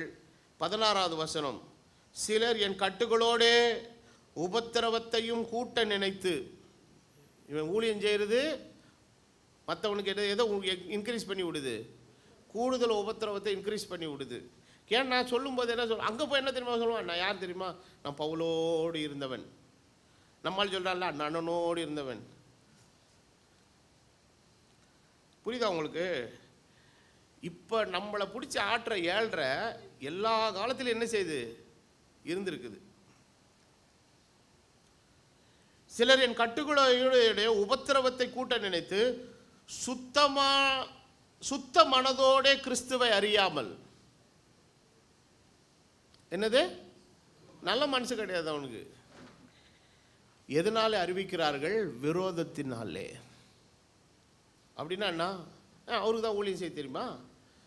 எங்களுக்கெல்லாம் ஊழியம் செய்ய தெரியாதா? நாங்கள் எப்படி இருக்கோம் தெரியுமா? எங்களுக்கெல்லாம் ரெக்கம் முளைக்கலையா? அதை பண்ணலையா, இதை பண்ணலையா?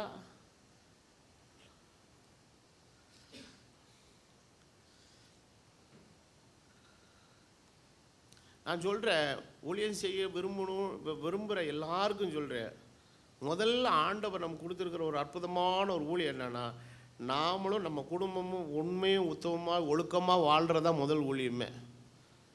அதனால தான் பைபிளில் அப்போஸ்தலன் எழுதுகிறார், உன் சொந்த குடும்பத்தையே நடத்த உனக்கு முடியலண்ணா, நீ எப்படி தேவனுடைய சபையை விசாரிக்கிறதுன்றது அந்த ஒரு சின்ன லோக்கல் காங்கிரிகேஷனை வச்சு இல்லை, என்டையர் சர்ச்சு. இன்றைக்கி கர்த்தர் எந்த தம்முடைய இரத்தத்தினால் மீட்கப்பட்ட ஒரு கூட்டத்துக்கு முன்னால் கொண்டு போய் நிறுத்தினாலும் வசனத்தை கொண்டு ஜனத்தை விசாரிக்கிற ஒரு உத்தரவாதத்தில் கர்த்தர் என்ன செஞ்சுருக்கிறாருங்க, வச்சிருக்கிறாரு. என் வீட்டுக்குள்ளே 78 ஓட்டையை வச்சுக்க நான் என்ன சாட்சியில் போய் அங்கே நிற்பேன்?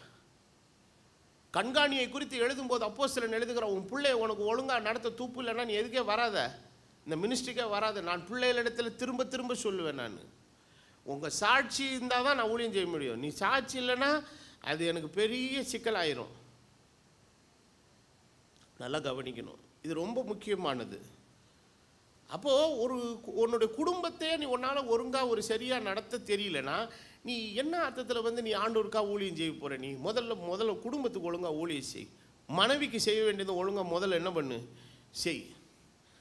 அவர் சர்ச்சில் யாராவது ஒருத்தர் அடிபட்டுட்டாங்க, ஆஸ்பத்திரியில் இருக்கிறாங்க, அந்த சிஸ்டருக்கு பிரசவம், அவருக்கு இருதய ஆப்ரேஷன்னா அப்படியே போயிடுவார், சமூக சீர்திருத்தவாதி மாதிரி.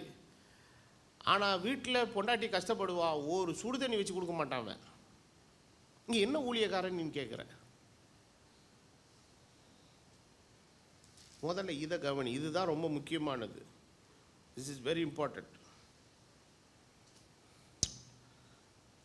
அப்போ இந்த பிரதானமான ஊழியத்தில் வேதத்தில் நம்ம படிக்கிறபடி சிலருக்கு பொறாமை, சிலருக்கு விரோதம், சிலருக்கு நல்ல மனசே கிடையாது.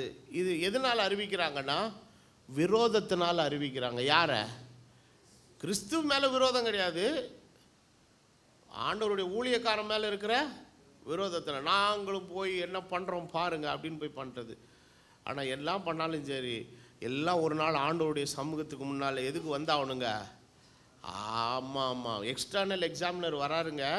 நீ செஞ்சுருக்கிற ப்ராக்டிக்கலு நீ செஞ்சியா, நீ பண்ண அசைன்மெண்ட்டு நீ பண்ணியா, இல்லை ஜெராக்ஸ் கல்லில் காசு கொடுத்து வாங்கிட்டு வந்தியா, எல்லாம் வெட்ட வெளிச்சத்துக்கு வந்துடும். அந்த எக்ஸ்டர்னல் எக்ஸாமினர் இங்கெல்லாம் நாங்களாம் ப்ராக்டிக்கல் பண்ணும்போது எங்கள் வாத்தியாருக்கு ஒரு HMT வாட்ச் வாங்கி கொடுத்து அவர் அப்படியே ஆஃப் பண்ணிட்டோம். எல்லாருக்கும் 100க்கு 100 போட்டு விட்டார். அவர் நோட்டெல்லாம் எடுக்கவே இல்லை. அவருடைய பார்த்தாரு, அப்பயே ஓட்டை போட்டான். எதில் ஆணி அடிச்சுன்னா ஓட்டை புக்குக்கு நடுவில் அப்பயே பஞ்ச் அடிச்சாச்சு. இது இங்கே உலகத்தில் ஆகும். நம்ம ஆள் என்ன பண்ணுவார்னா, நீ கொண்டு வந்து நோட்டை வச்ச உடனே ஓப்பன் பண்ணிவிட்டு அதில் 10 கேள்வி கேட்பார். நீ முழிக்கிற மொழியிலேயே உனக்கு 1க்கு வருதா 2க்கு வருதான்னு கண்டுபிடிச்சிருவார். அங்கே விளையாட முடியாது ராஜா. அவனுடைய வேலைப்பாடு எத்தன்மை உள்ளது என்பதை நாளானது விளங்க பண்ணும். அந்த ப்ராக்டிக்கல் எக்ஸாமில் HMT வாட்ச்சு காசு வாங்கி கொடுக்குறது, எக்ஸ்டர்னல் எக்ஸாமினருக்கு சட்டை பேண்ட் வாங்கி கொடுக்குறது, அதெல்லாம் வேலைக்கு ஆகாது. அதனால் கவனமாக செய்யணும், உண்மையாக செய்யணும், சரியாக செய்யணும். நான் சொல்கிறது விளங்குதா விளங்கலையா? விளங்கலைன்னா வாழ்க்கையில் விளங்கவே முடியாது.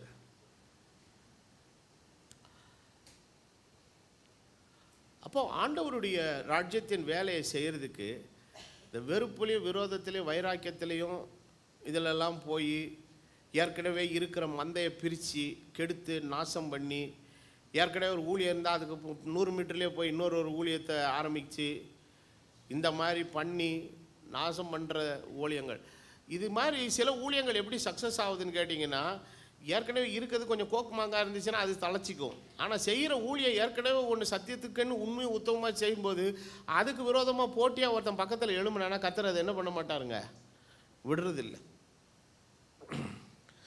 என்னுடைய அடிப்படை புரிதல் என்னவென்றால், எந்த ஊரை எடுத்துக்கொண்டாலும் சத்தியத்துக்குன்னு எத்தனை சபை தான் இருக்க முடியும்? ஒரு ஊரில் தான். எபேசியில் ஒரு சபை தான், தெசலோனிக்கேல ஒரு சபை தான். அப்போது ஆண்டவர் ஒவ்வொரு ஊர்களுக்கும் பட்டணங்களுக்கும் கர்த்தர் தம்முடைய சத்தியத்துக்கென்று பலிபீடங்களை கட்டி வச்சிருக்கும் போது ஒருத்த பொறாமையிலும் விரோதத்திலையும் கெட்ட மனசோடு போய் சில காரியங்களை செய்வானா, நிச்சயமாய் அந்த வேலைகள் காரியங்கள் அனைத்தும் ஆண்டவரால் நிராகரிக்கப்படும். அதனால் அந்த மெயின் ஸ்ட்ரீம் ஊழியம் ஒரு காலம் என்ன அடையாது, பாதிப்பாகவே ஆகாது. கர்த்தர் அதை என்றைக்கும் நன்றாக என்ன செய்வாருங்க, ஆசீர்வதிப்பார்.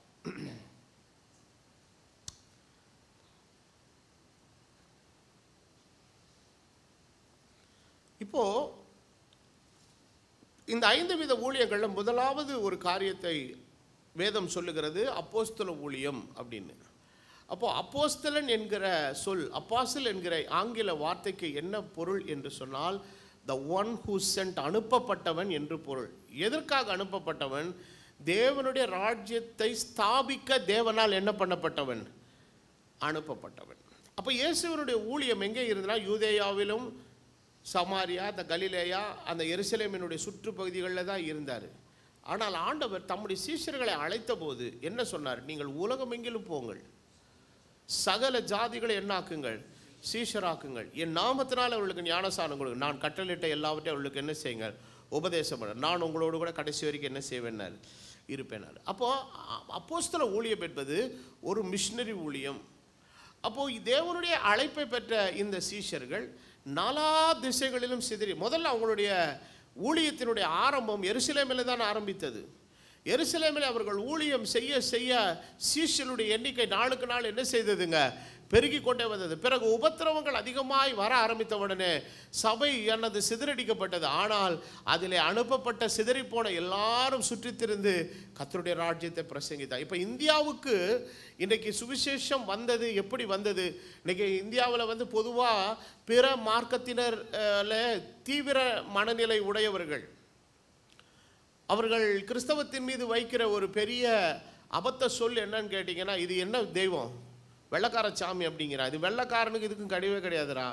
வெள்ளைக்காரனுக்கு செய்தி கிழக்கிலேருந்து தான் என்ன செய்தது? ஆமாம், வெள்ளைக்காரன் பூரா மேற்கில் தான் இருக்கான். எருசலேம் எங்கே இருக்குது? இயேசு எங்கே பிறந்தார்? இஸ்ரவேல், பலஸ்தீனாவில் இஸ்ரவேலில் அவர் ஜெருசலத்தில் என்ன செய்தார்? பிறந்தார். ஜெருசலேம் என்ன மேற்கத்திய நாடாது, அது கிழக்கத்திய நாடு, அது ஆசியாவில் இருக்குது. ஆசியாவில் இருந்து தான் மேற்கத்திய நாடுகளாகிய வெள்ளைக்காரனுடைய தேசங்களுக்கு சுவிசேஷம் போனதை ஒழிய வெள்ளைக்காரங்கிட்டேருந்து என்ன வரல? சுவிசேஷம் வரல. இது நல்லா புரிஞ்சுக்கணும். ஆக இந்தியாவுக்கு முத சுவிசேஷத்தை கொண்டு வந்தவன் யார்? தோமா.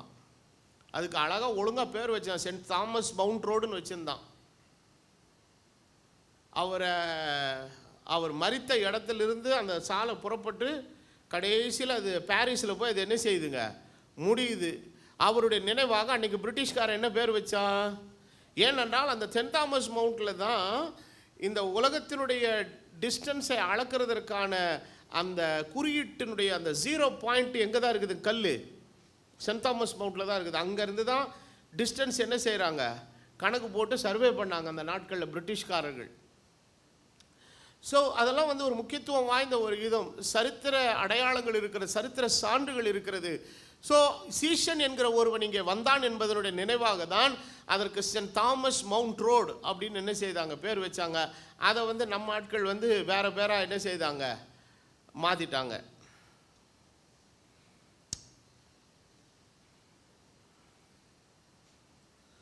ஆக இந்தியாவுக்கு முதல் சுவிசேஷத்தை கொண்டு வந்தவன் இயேசுவின் 12 சீஷர்களில் ஒருவனாயிருக்கிற அப்போஸ்தலனாகிய தோமா. அவருடைய சுவிசேஷத்தை அவன் ஆரம்பித்தது கேலிக்கட்டில் ஆரம்பித்தான். பிறகு இந்தியாவின் பல பாகங்களிலே சென்று அவன் சுவிசேஷத்தை அறிவித்து சென்னை மாநகரம் மிகவும் ஆசீர்வதிக்கப்பட்ட இடம். அவனுடைய அற்புதமான பரிசுத்தவான்களுடைய பாதங்கள் எத்தனை அருமையானது என்று வேதத்தில் எழுதப்பட்டிருக்குது. அந்த விலையேறப்பெற்ற பாதம் பட்ட ஊர் சென்னை. உண்மையிலே அந்த ஊர் ஒரு ஆசீர்வாதமான ஊர். அந்த இடத்துல நிச்சயமாய் நான் விசுவாசிக்கிறேன், அன்றைக்கு தோமா கொல்லப்படும் போது அந்த மலையிலிருந்து அவன் செய்த அந்த அபய குரலும் அந்த சப்தமும் ஜெபமும் சென்னையினுடைய 4 பக்கங்களில் என்ன பண்ணியிருக்குங்க? தொனிச்சிருக்கும்.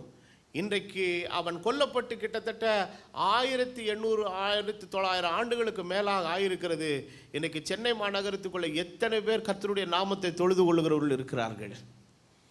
எந்த மூலை முடுக்கில் சந்தில் பொந்தில் போனாலும் எங்கேயோ கொட்டடிச்சிட்டு ஒரு ஜன ஆண்டவர் என்ன செய்யுதுங்க?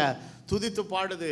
அன்றைக்கு தேவனுடைய மனுஷன் இரத்த சாட்சியாய் மரிக்கும் போது அவருடைய சரீரத்திலிருந்து விழுந்த ஒவ்வொரு சொட்டு இரத்தமும் தெய்வத்தினுடைய சமூகத்தில் ஏறெடுத்த அந்த முறையீட்டின் மன்றாட்டு இன்றைக்கு இத்தனை கோடிகளை அந்த சென்னை மாநகரத்துக்குள்ளே வச்சிருக்குதுயா.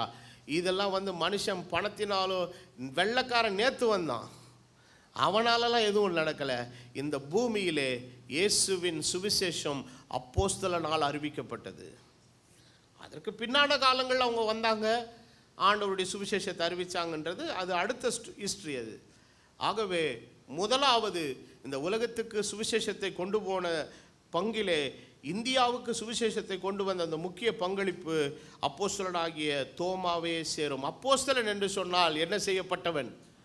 அனுப்பப்பட்டவன். இந்த அப்போஸ்தல ஊழியங்கிறது ஏற்கனவே இருக்கிறத பிடுங்கி தின்னுட்டு போய் கூறு போட்டுட்டு இந்த இது இது பண்ணுற, அதாவது என்ன சொல்கிறது, திருட்டு ஊழியம் கிடையாது இது. இது போய் ஊழியமே ஸ்தாபிக்கப்படாத இடத்துல இருந்து ஜோம் பண்ணி கஷ்டப்பட்டு தெரு தெருவா ஊர் ஊராக போய் ஆத்துமாக்களை கிறிஸ்துவுக்காக ஆதாயப்படுத்தி கர்த்தருடைய வேலையை செய்கிற ஒரு ஊழியம்தான் என்ன ஊழியங்க? அப்போஸ்தல ஊழியம். ரெண்டாவது தீர்க்க தரிசன ஊழியம். வருங்காலங்களை பற்றி உள்ள விஷயங்களை தெள்ளத் தெளிவாக தீர்க்க தரிசனமாக எடுத்துரைத்து செய்கிற ஒரு ஊழியம் என்ன ஊழியங்க? தீர்க்க தரிசன ஊழியம். இயேசுவினுடைய 12 அப்போஸ்தலர்களை நல்ல ஒரு தீர்க்க தரிசன ஊழியத்தை பெற்ற ஒரு மனுஷனை சொல்லுங்க பார்க்கலாம்.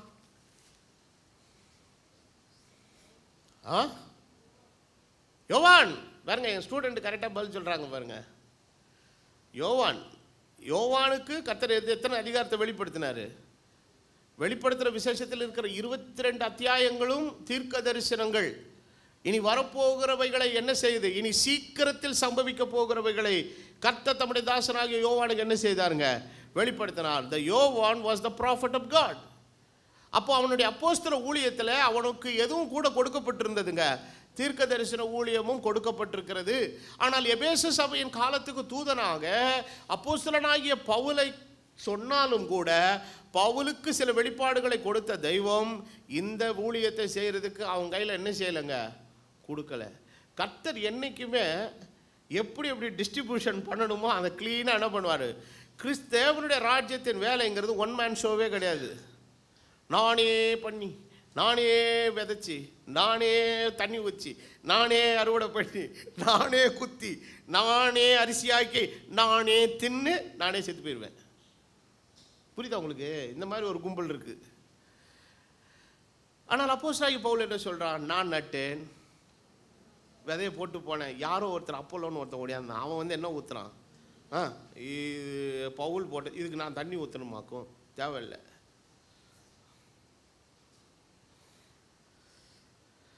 ஆகவே இந்த ஊழியத்தில் இங்கே உட்காந்துருக்கிற இந்த காங்கிரிகேஷனில் 2 கேட்டகரி இருக்குது. ஒன்று, பவுலால் நடப்பட்டதுக்கு தண்ணி ஊற்றுற வேலையும் கர்த்தர் என்கிட்ட கொடுத்துருக்கிறாரு. ரெண்டாவது, என் காலத்தில் நான் நட்ட விதைகளும் என்ன செய்யுதுங்க? இருக்குது.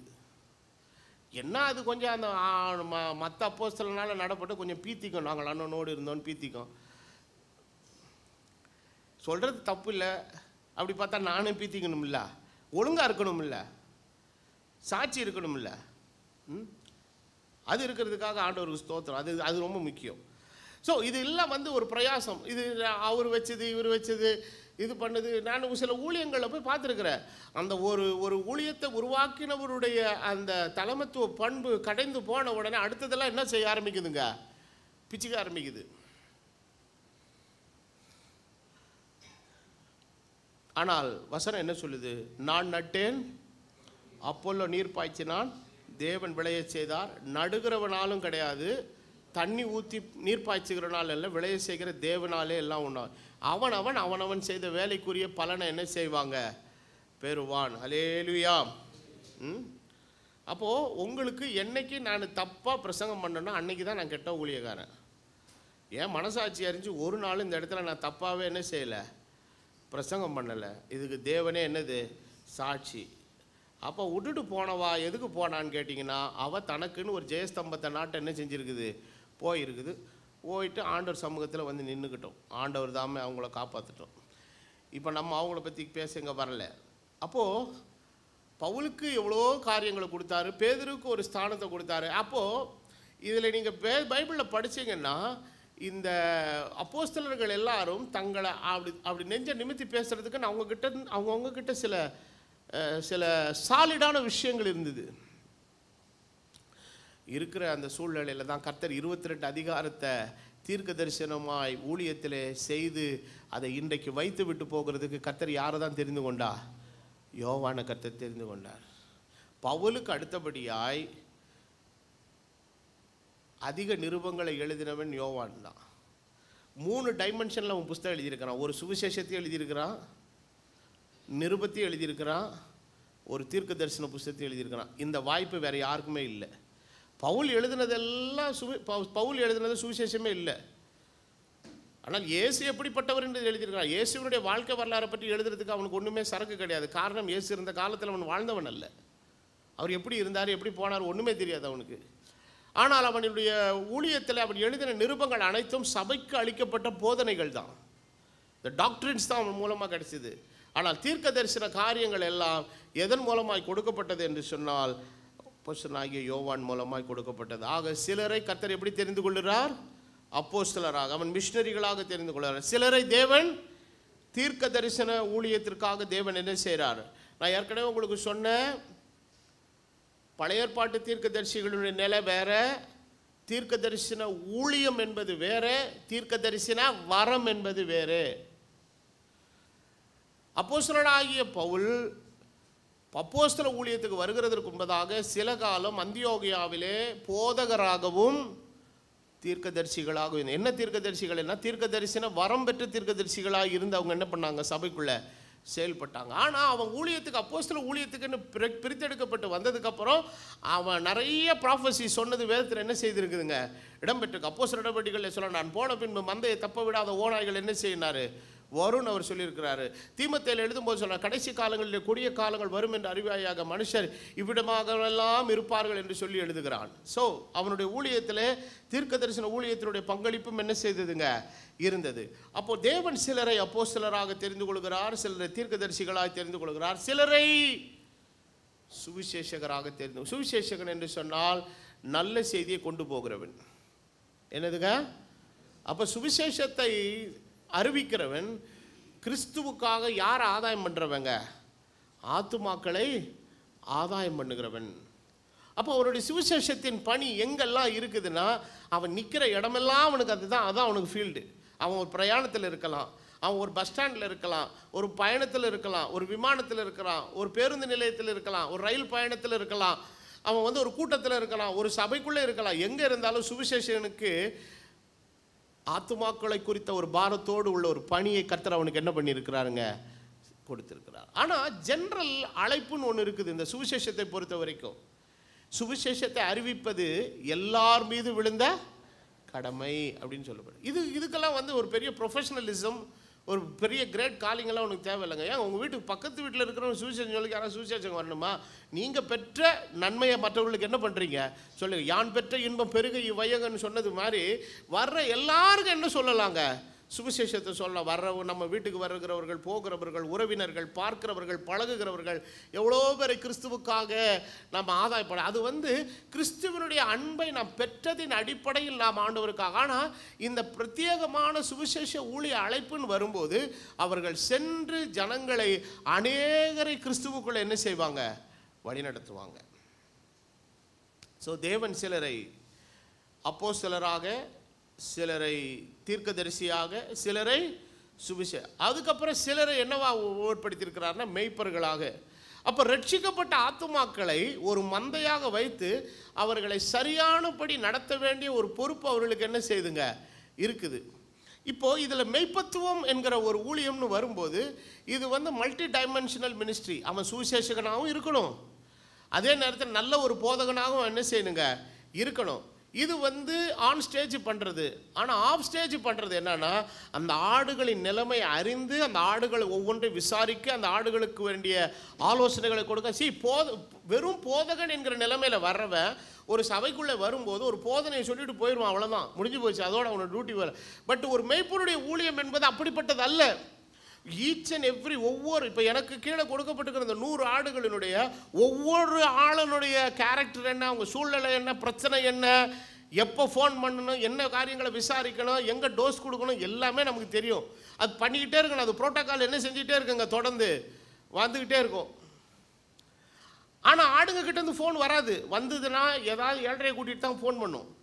ஆனால் இங்கேருந்து ஃபோன் போகும்போது ஏதாவது டோஸ் தான் வரும். சிலது ஒழுங்காக இருக்கல, ஏன்டா கோயிலுக்கு வரலன்னு கேட்கணும். அவனை ஏதாவது பண்ணணும், ஏதாவது அக்கப்போரை பண்ணிக்கிட்டே இருக்குங்க. அதுகளுக்கு கொடுக்க வேண்டிய அந்த டச் என்ன பண்ணிக்கிட்டே இருக்கணுங்க.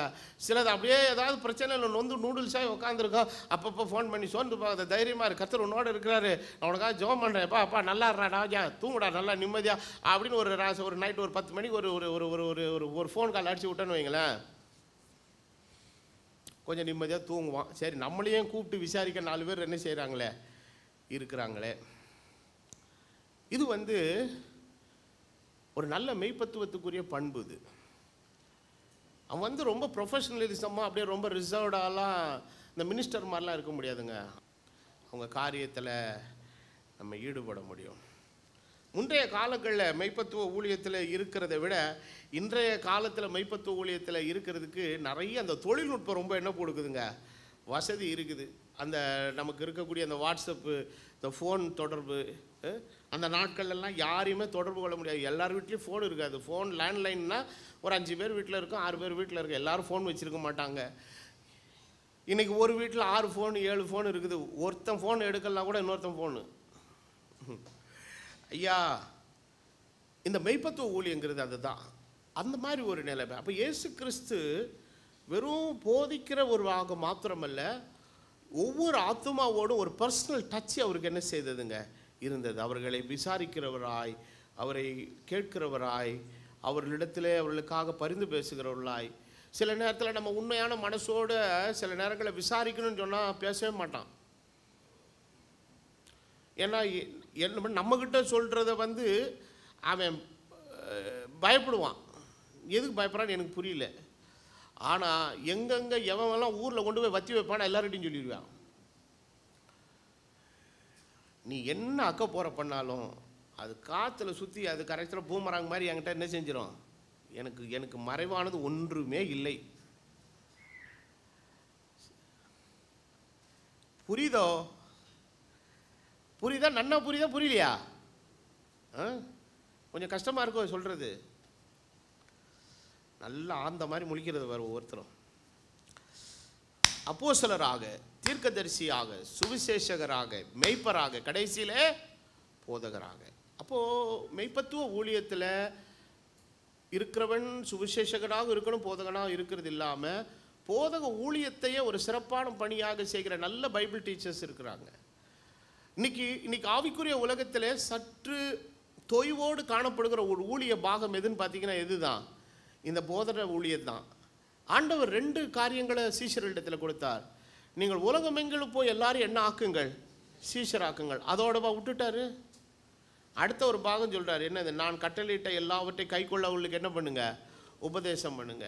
அப்போது preaching the gospel and teaching the டாக்டரின், இது ரெண்டுமே ஒரு தண்டவாளத்துக்கு 2 தடங்கள் இருப்பது போல் இது 2ம் பேரலாக இருக்கணும். அப்போது prophetical part, evangelical part and teaching part, இது 3ம் பேரலாக இதில் இருக்கணுங்க. சபையில் இருந்தால் தான் அது சரியாக, அது நல்ல ஒரு க்ரோத்துக்குள்ளே அது என்ன செய்யுங்க வரும். சில சபைகளுடைய பெயர்களெல்லாம் நீங்கள் பார்த்தீங்கன்னா என்னன்னு போட்டிருப்பாங்க, இவாஞ்சலிக்கல் அப்படின்னு போட்டிருப்பாங்க. அங்கே உள்ளே உக்காந்தீங்கன்னா வெறும் இவாஞ்சலிசம் தான் இருக்கும், ஆனால் ஒரு டீச்சிங் இருக்காது. சில இடங்களில் போனால் வெறும் டாக்டரின் இருக்கும், காஸ்பல் இருக்காது. ஒரு சில சபைகளில் நீங்கள் போனீங்கன்னா வெளிப்படுத்தின விசேஷத்தினுடைய காரியங்கள் எல்லாம் பற்றி நீங்கள் ஏதாவது கேட்டிங்கன்னா ஒன்றுமே என்ன செய்யாதுங்க, தெரியாது. இது எல்லாமே சமநிலையாக இருக்கிற இடம்தான் கிறிஸ்துவனுடைய சரீரமாகிய சபைக்கான ஒரு பக்குவத்தை, முதிர்ச்சியை அது உண்டாக்கும். அப்போ அப்போஸ்தல ஊழியம், தீர்க்க தரிசன ஊழியம், சுவிசேஷ ஊழியம், மெய்ப்பத்துவ ஊழியம், என்ன ஊழியம், போதக ஊழியம். இது ரொம்ப முக்கியமானது. இந்த நிலையின் பிரதானமான இந்த அழைப்பை பெற்றவர்களோடு கூட பேரலாக பயணிக்கிற ஒரு இணை ஊழியங்களை கர்த்தர் அவர்களுக்கு என்ன செய்திருக்கிறார், அடுத்த ஸ்டேஜில் செகண்ட் பார்ட்டில் ஆண்டவர் கொடுத்துருக்கிறாரு. இதனுடைய அடிப்படை எப்படின்னு கேட்டிங்கன்னா, ஒரு காரியத்தை நான் உங்களுக்கு படிக்கிறேன். இந்த இணை ஊழியங்கள் செய்கிறவர்களிலே ஒன்று ஆவிக்குரிய நிலையின், நல்லா கவனிங்க, நான் சொல்கிற வார்த்தைகள் உன்னிப்பாக கவனிங்க. ஆவிக்குரிய நிலையில் வசனத்தில் உள்ள அபியாசம், அனுபவ முயற்சி மற்றும் நற்சாட்சி அடிப்படையில் நியமனங்கள் மூலம் அளிக்கும் ஊழிய பங்களிப்பு. சொல்றது புரிஞ்சா? கொஞ்சம் கட்டாமட்டான் இருக்கோ? புரியல. ஆவிக்குரிய நிலையில், அதாவது என்ன நிலையில்? ஆவிக்குரிய ஸ்பிரிச்சுவலி வசனத்தில் எந்த அளவுக்கு அவனுக்கு அபியாசம் இருக்குது. எனக்கு ஒருத்தன் அசிஸ்டண்ட்டாக இருக்குன்னா கொஞ்சமாவது என்ன செய்யணுங்க? வசனத்தில் அபியாசம் இருக்கணும்னா, நீ டிரைவராக வேலை செய், நீ யாராக வேணால் வேலை செய், நீ கிறிஸ்துவோடு கூட என்னோட பயணிக்கும் போது என்னை கிறிஸ்துவுக்குள்ள ஒரு சகோதரனாக தான் எல்லாரும் ட்ரீட் பண்ணுவான். என்னோட ஒருத்தன் உடன் ஊழியன் மாதிரி ஒரு கூட அசிஸ்டண்ட்டாக வந்துவிட்டு ஒரு சபையில் கூப்பிட்டு வேதவாசிப்பு படிக்க விட்டுட்டாங்க, யோவானை விட்டா அவன் தொலைவரான் பையன் கடந்து.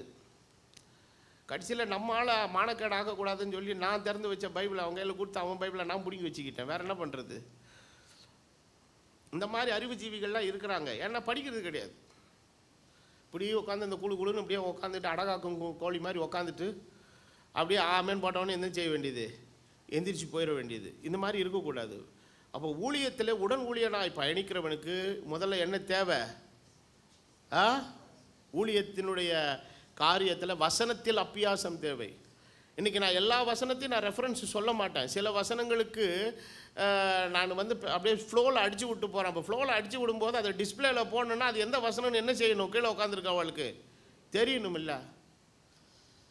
அங்கே போய் கூகுள் மாமா கிட்ட போய் சர்ச் பண்ணிக்கிட்டு இருக்கக்கூடாது. கூகுள் மாமா ஹெல்ப் பண்ணுது தான், இல்லைன்னு சொல்லலை. உனக்கு வசனம் தெரியணும். ஆவிக்குரிய நிலையில் வசனத்தில் என்ன தேவை? அபியாசம் தேவை. அடுத்தது அனுபவம் வந்து ஒரு முதிர்ச்சியை கொடுக்கும். என்னதுங்க? அனுபவம் வந்து எதை கொடுக்குங்க? ஒரு முதிர்ச்சியை கொடுக்கும். சில விஷயங்களுக்கு ஒரு மெச்சூரிட்டி இல்லாமல் சில விஷயங்களை உடன் ஊழியத்தில் என்ன செய்யவே முடியாதுங்க, ஹேண்டில் பண்ணவே முடியாது. அதற்கென்று ஒரு பக்குவம் தேவை. மற்றும் செய்கிற எல்லாருக்கும் ஒரு நல்ல சாட்சி தேவை. இதை கண்டு இதன் அடிப்படையில் சரி இவங்கக்கிட்ட இந்த காரியத்தை கொடுத்தா நமக்கு சிறப்பாக என்ன பண்ணி கொடுப்பாங்க, செய்து கொடுப்பார்கள் என்கிற நிலையில் இவர்களுடைய பங்களிப்பு மிகவும் முக்கியமானதாக இருக்கிறது. ஸோ இதில் ஒரு கிளாசிஃபிகேஷன் எப்படி இருக்குதுன்னா, மினிஸ்ட்ரி த்ரூ அப்பாயின்மெண்ட். என்னதுங்க? இப்போ நான் சொன்ன பார்த்தீங்களா, ஒரு ஆவிக்குரிய நிலையில் இருக்கக்கூடிய அந்த பக்குவம் முதிர்ச்சியை வைத்து அவர்களை ஊழியராகவே எனக்கு உடனாக இருப்பாயாக என்ன அவனே என்ன பண்ணுறதுங்க, நியமனம் பண்ணுறது. ரெண்டாவது, தங்களுடைய விசேஷித்த தாளந்துகளால் அளிக்கிற பங்களிப்பு. A ministry through the special skills. இது ரொம்ப முக்கியம். இதெல்லாம் இல்லாமல் சும்மா நான் அப்போஸ்தலன் தீர்க்கதரிசிலாம் பண்ண முடியாது. இவங்க எல்லாருடைய சப்போர்ட் இல்லாமல் இதெல்லாம் என்ன பண்ணவே முடியாதுங்க. அப்போது அனுபவத்தினாலும் வசனத்தினுடைய அபியாசத்தின் மூலமாய் ஊழியக்காரரே சில பொறுப்புகளுக்காக என்ன பண்ணுறாருங்க, நியமனம் பண்ணி இந்த காரியத்தை செய்யுங்க, இந்த காரியத்தை பண்ணுங்க. சில சில சபைகளில் பார்த்தீங்கன்னா ஒரு சில நல்ல அனுபவஸ்தர்களாக இருப்பாங்க. ஒரு தகப்பத்துவ இருதயம், அதாவது ஒரு பாஸ்டருக்கு என்ன ஹார்ட் இருக்குதோ அதே மாதிரி இருப்பாங்க. அதான் இவர் என்ன நினைக்கிறாரோ அதே மாதிரி வேலையை முடிச்சுட்டு வருவாங்க. சரிங்களா? அது அது அது அது அது அது வந்து எல்லாருக்கும் வராது. அது அவங்க போய் அந்த பேசுகிற அந்த விதம், அந்த பிரச்சனையை கையாளுகிற விதம். ஏன்னா அவருக்கால எல்லாத்துக்கும் போக முடியாது. பிரதர் நீங்கள் போய் அதை கொஞ்சம் அதை என்னன்னு பார்த்துட்டு வாங்க, அந்த ஃபேமிலி ரொம்ப ஒரு மாதிரி ஏதோ ஒரு டிப்ரெஷனில் இருக்கிறாங்க, ஏதோ ஒரு சிக்கல் இருக்குதுன்னு சொன்னால் இவர் போய் அழகாக உட்காந்து காரியங்களை கேட்டு தீர விசாரித்து சூப்பராக கவுன்சில். நான் அங்கே உட்காந்தா என்ன பேசுவானோ அதை பேசிட்டு ஓடியாந்துருவார். அந்த மாதிரி உள்ள ஒரு நியமனம். சிலரை கொடுத்தீங்கன்னு வைங்களேன், இருக்கிற பிரச்சனையை மோசமாக்கி விட்டு வந்துடுவான். புரியுதா? ஒரு தடவை ஊழியர்களுடைய பயிற்சி முகாம் நடத்தும்போது ஈவினிங் வந்து இன்ட்ராக்ஷன்ஸ் இருக்கும், ஸ்டூடெண்ட்ஸ் இன்ட்ராக்ஷன்ஸு, ஸ்டூடெண்ட்ஸ் டீச்சர்ஸோட. அப்போது ஒரு கேள்வி, என்ன கேள்வி வச்சாங்கன்னா, தம்பிங்களா நீங்களாம் வசனம் படிக்க வந்திருக்கீங்களா, உங்களுக்கு ஒரு சூழ்நிலை வந்திருக்குது, ஒரு சாவு வீட்டுக்கு நீங்கள் போயிருக்கிறீங்க, நீங்கள் அங்கே போகிறவங்க ரொம்ப துக்கத்தில் ஒரு மாதிரி கஷ்டத்தில் இருப்பாங்க, அவர்களுக்கு நீங்கள் என்ன வார்த்தையை உங்களால் சொல்ல முடியும் அப்படின்னு ஒன்று ஒருத்தன் பட்டக்குன்னு எந்திரிச்சு பாவத்தின் சம்பளம் மரணம்னா இது கரெக்டாக அமையுமா? ஒரு சாவு வீட்டில் போயிட்டு சாவத்தின் சம்பளம் மரணம்னா நம்மளை பொலி போட்டு அடுத்த ஃப்ரீசர் வீட்டில் நம்மளை படுக்க வச்சுருவா. இது சரியாக வராது. அப்போது appointment a ministry on appointment, a ministry through the special skills இருக்குது. அப்புறம் a ministry through the physical effort, சரீர உழைப்பால் தேவனுடைய ஊழியத்திற்கு அவர்கள் அளிக்கக்கூடிய பங்களிப்பு. the ministry through their substance, தங்களுக்கு உண்டானவைகளால் தேவனுக்கு என்ன செய்துங்க. 4 டைப் இருக்குது. the associated ministryல இந்த 4 கேட்டகரி இருக்குது. ஒன்று, அனுபவங்களின் அடிப்படையில் நியமனம் பண்ணப்படுதல். இரண்டாவது, திறமைகளின் அடிப்படையில் அவர்கள் திறமையை ஊழியத்திற்கு பங்களிப்பாக மாற்றிக்கொள்ளுதல். மூன்றாவது, தங்களுடைய சரீர உழைப்பை எதற்கு கொடுத்தல், ஊழியத்திற்கு கொடுத்தல். நாலாவது எதுன்னு கேட்டிங்கன்னா, தங்களுக்கு உண்டானவைகளை கர்த்தருடைய ராஜ்யத்துக்கு பங்களிப்பாக கொடுத்தல். இது எந்த மினிஸ்ட்ரி? Associated ministry. ஸோ அதை படித்தோன்னா இன்னொரு 1 மணி நேரம் 1.5 மணி நேரம் ஆகும். கர்த்தருக்கு சித்தமான அடுத்த வாரம் நம்ம அதை பார்ப்போம். இப்போ 5 பிரதானமான ஊழியங்கள். என்ன ஊழியங்கள்? அப்போஸ்தல ஊழியம், தீர்க்கதரிசன ஊழியம், சுவிசேஷ ஊழியம், போதக ஊழியம், மெய்ப்பருடைய ஊழியம். இந்த பிரதான 5 ஊழியங்கள் தான் தேவனுடைய சபையை கட்டி எழுப்புகிற முக்கியத்துவம் வாய்ந்த காரியங்கள். இவை 5ம் சிறப்பாக நடக்கிறதற்கு இதனோடு உள்ள இந்த இணை ஊழியங்களாக இருக்கக்கூடிய இப்பொழுது பார்த்த கடைசியாக நான் சொல்லி முடித்த விஷயங்களும் அதனோடு கூட உடையதாக இருக்கிறது. ஸோ இவை எல்லாவற்றை சிறப்பாக செய்வதன் மூலமாய் ஃபைனல் ரிசல்ட் என்ன? கர்த்தருடைய ராஜ்யம் என்ன செய்துங்க? ஆமாம், என்னதான் அப்போஸ்தலனாகிய பவுல் தீமோத்தேயுவை தனக்கு ஒரு உதவிக்காரனாக வைத்திருந்தாலும் கூட, ஆனால் அவனை அட்ரஸ் பண்ணும்போதெல்லாம் எப்படி சொல்லுவார்? உடன் ஊழியன் தான் சொல்லுவார். Is my associated minister. அப்படின்னா என்ன அர்த்தம்? ஒரு கம்பெனியில் வேலை செய்கிற 2 பேர் ஒருத்தர் பார்க்கும்போது என்ன சொல்ல? Is my கொலீக்னுவான். கொலீக்னா என்ன அர்த்தம்? இவரும் என்னோட கூட வேலை செய்கிறேன், நான் அவரோடு கூட வேலை செய்கிறேன். ஸோ இந்த ஒரு நிலையோடு கூட இருப்பது தான். ஸோ தேவன் தாமே இந்த கிருபைகளை பாக்கியங்களை உங்கள் அனைவருக்கும் தருவாராக. ஊழியத்தினுடைய இந்த முக்கியத்துவம் வாய்ந்த நிலைகள் எல்லாவற்றை இன்னும் நாம் தெளிவாக சிறப்பாக புரிந்து கொள்ள கர்த்தருடைய ஆவியானவர் நமக்கு வேண்டிய பலத்தை தரட்டும். எத்தனை பேருக்கு இன்னைக்கு இந்த பாடம் 31 நல்லா புரிஞ்சுது? இந்த பிரதானமான ஊழியங்களுக்கு தேவனுடைய அழைப்பு தேவை, தேவனுடைய அனுப்புதல் தேவை. இல்லாவிட்டால் இந்த ஊழியத்தை ஒருத்தனும் என்ன பண்ண முடியாதுங்க, செய்ய முடியும். இதெல்லாம் திடீர்னு நீ தான் நல்லா உனக்கு பைபிள் நாலேஜ் இருக்க பிரசங்கம் பண்ணலாம் சொல்ல முடியாதுங்க. ஆண்டவர் அதற்குரிய ஒரு ஸ்பெஷல் கிஃப்டை ஆண்டவர் என்ன செய்யணுங்க? கொடுத்து ஆண்டவர் அவர்களை அந்த அழைப்பை தேவன் கொடுத்து அவர்களை வழிநடத்தணும். இந்த அழைப்பையும் இந்த அனுப்புதலையும் பெற்றவர்கள் ஊழியத்திலே சாதித்தார்கள். இதை பெறாமல் இருந்தவர்கள் ஊழியத்திற்கு பதிலாக அவர்கள் அட்டூழியங்களை செய்து தேவனுடைய ராஜ்யத்துக்கு பாதகமான காரியங்களை ஏற்படுத்தியிருக்கிறார்கள். நல்ல ஊழியர்களாக இருந்து நல்ல கணக்கு ஒப்புவிக்கிறவர்களாக இருக்க தேவன் வசனத்தை கேட்குற யாவருக்கும் அருள் புரிய வேண்டும் என்கிற ஜெபத்தோடு பாடத்தை நிறைவு பண்ணுகிறேன். தேவன் உங்கள் அனைவரையும் ஆசீர்வதிப்பாராக. எல்லாரும் எழும்பி நிற்போம்.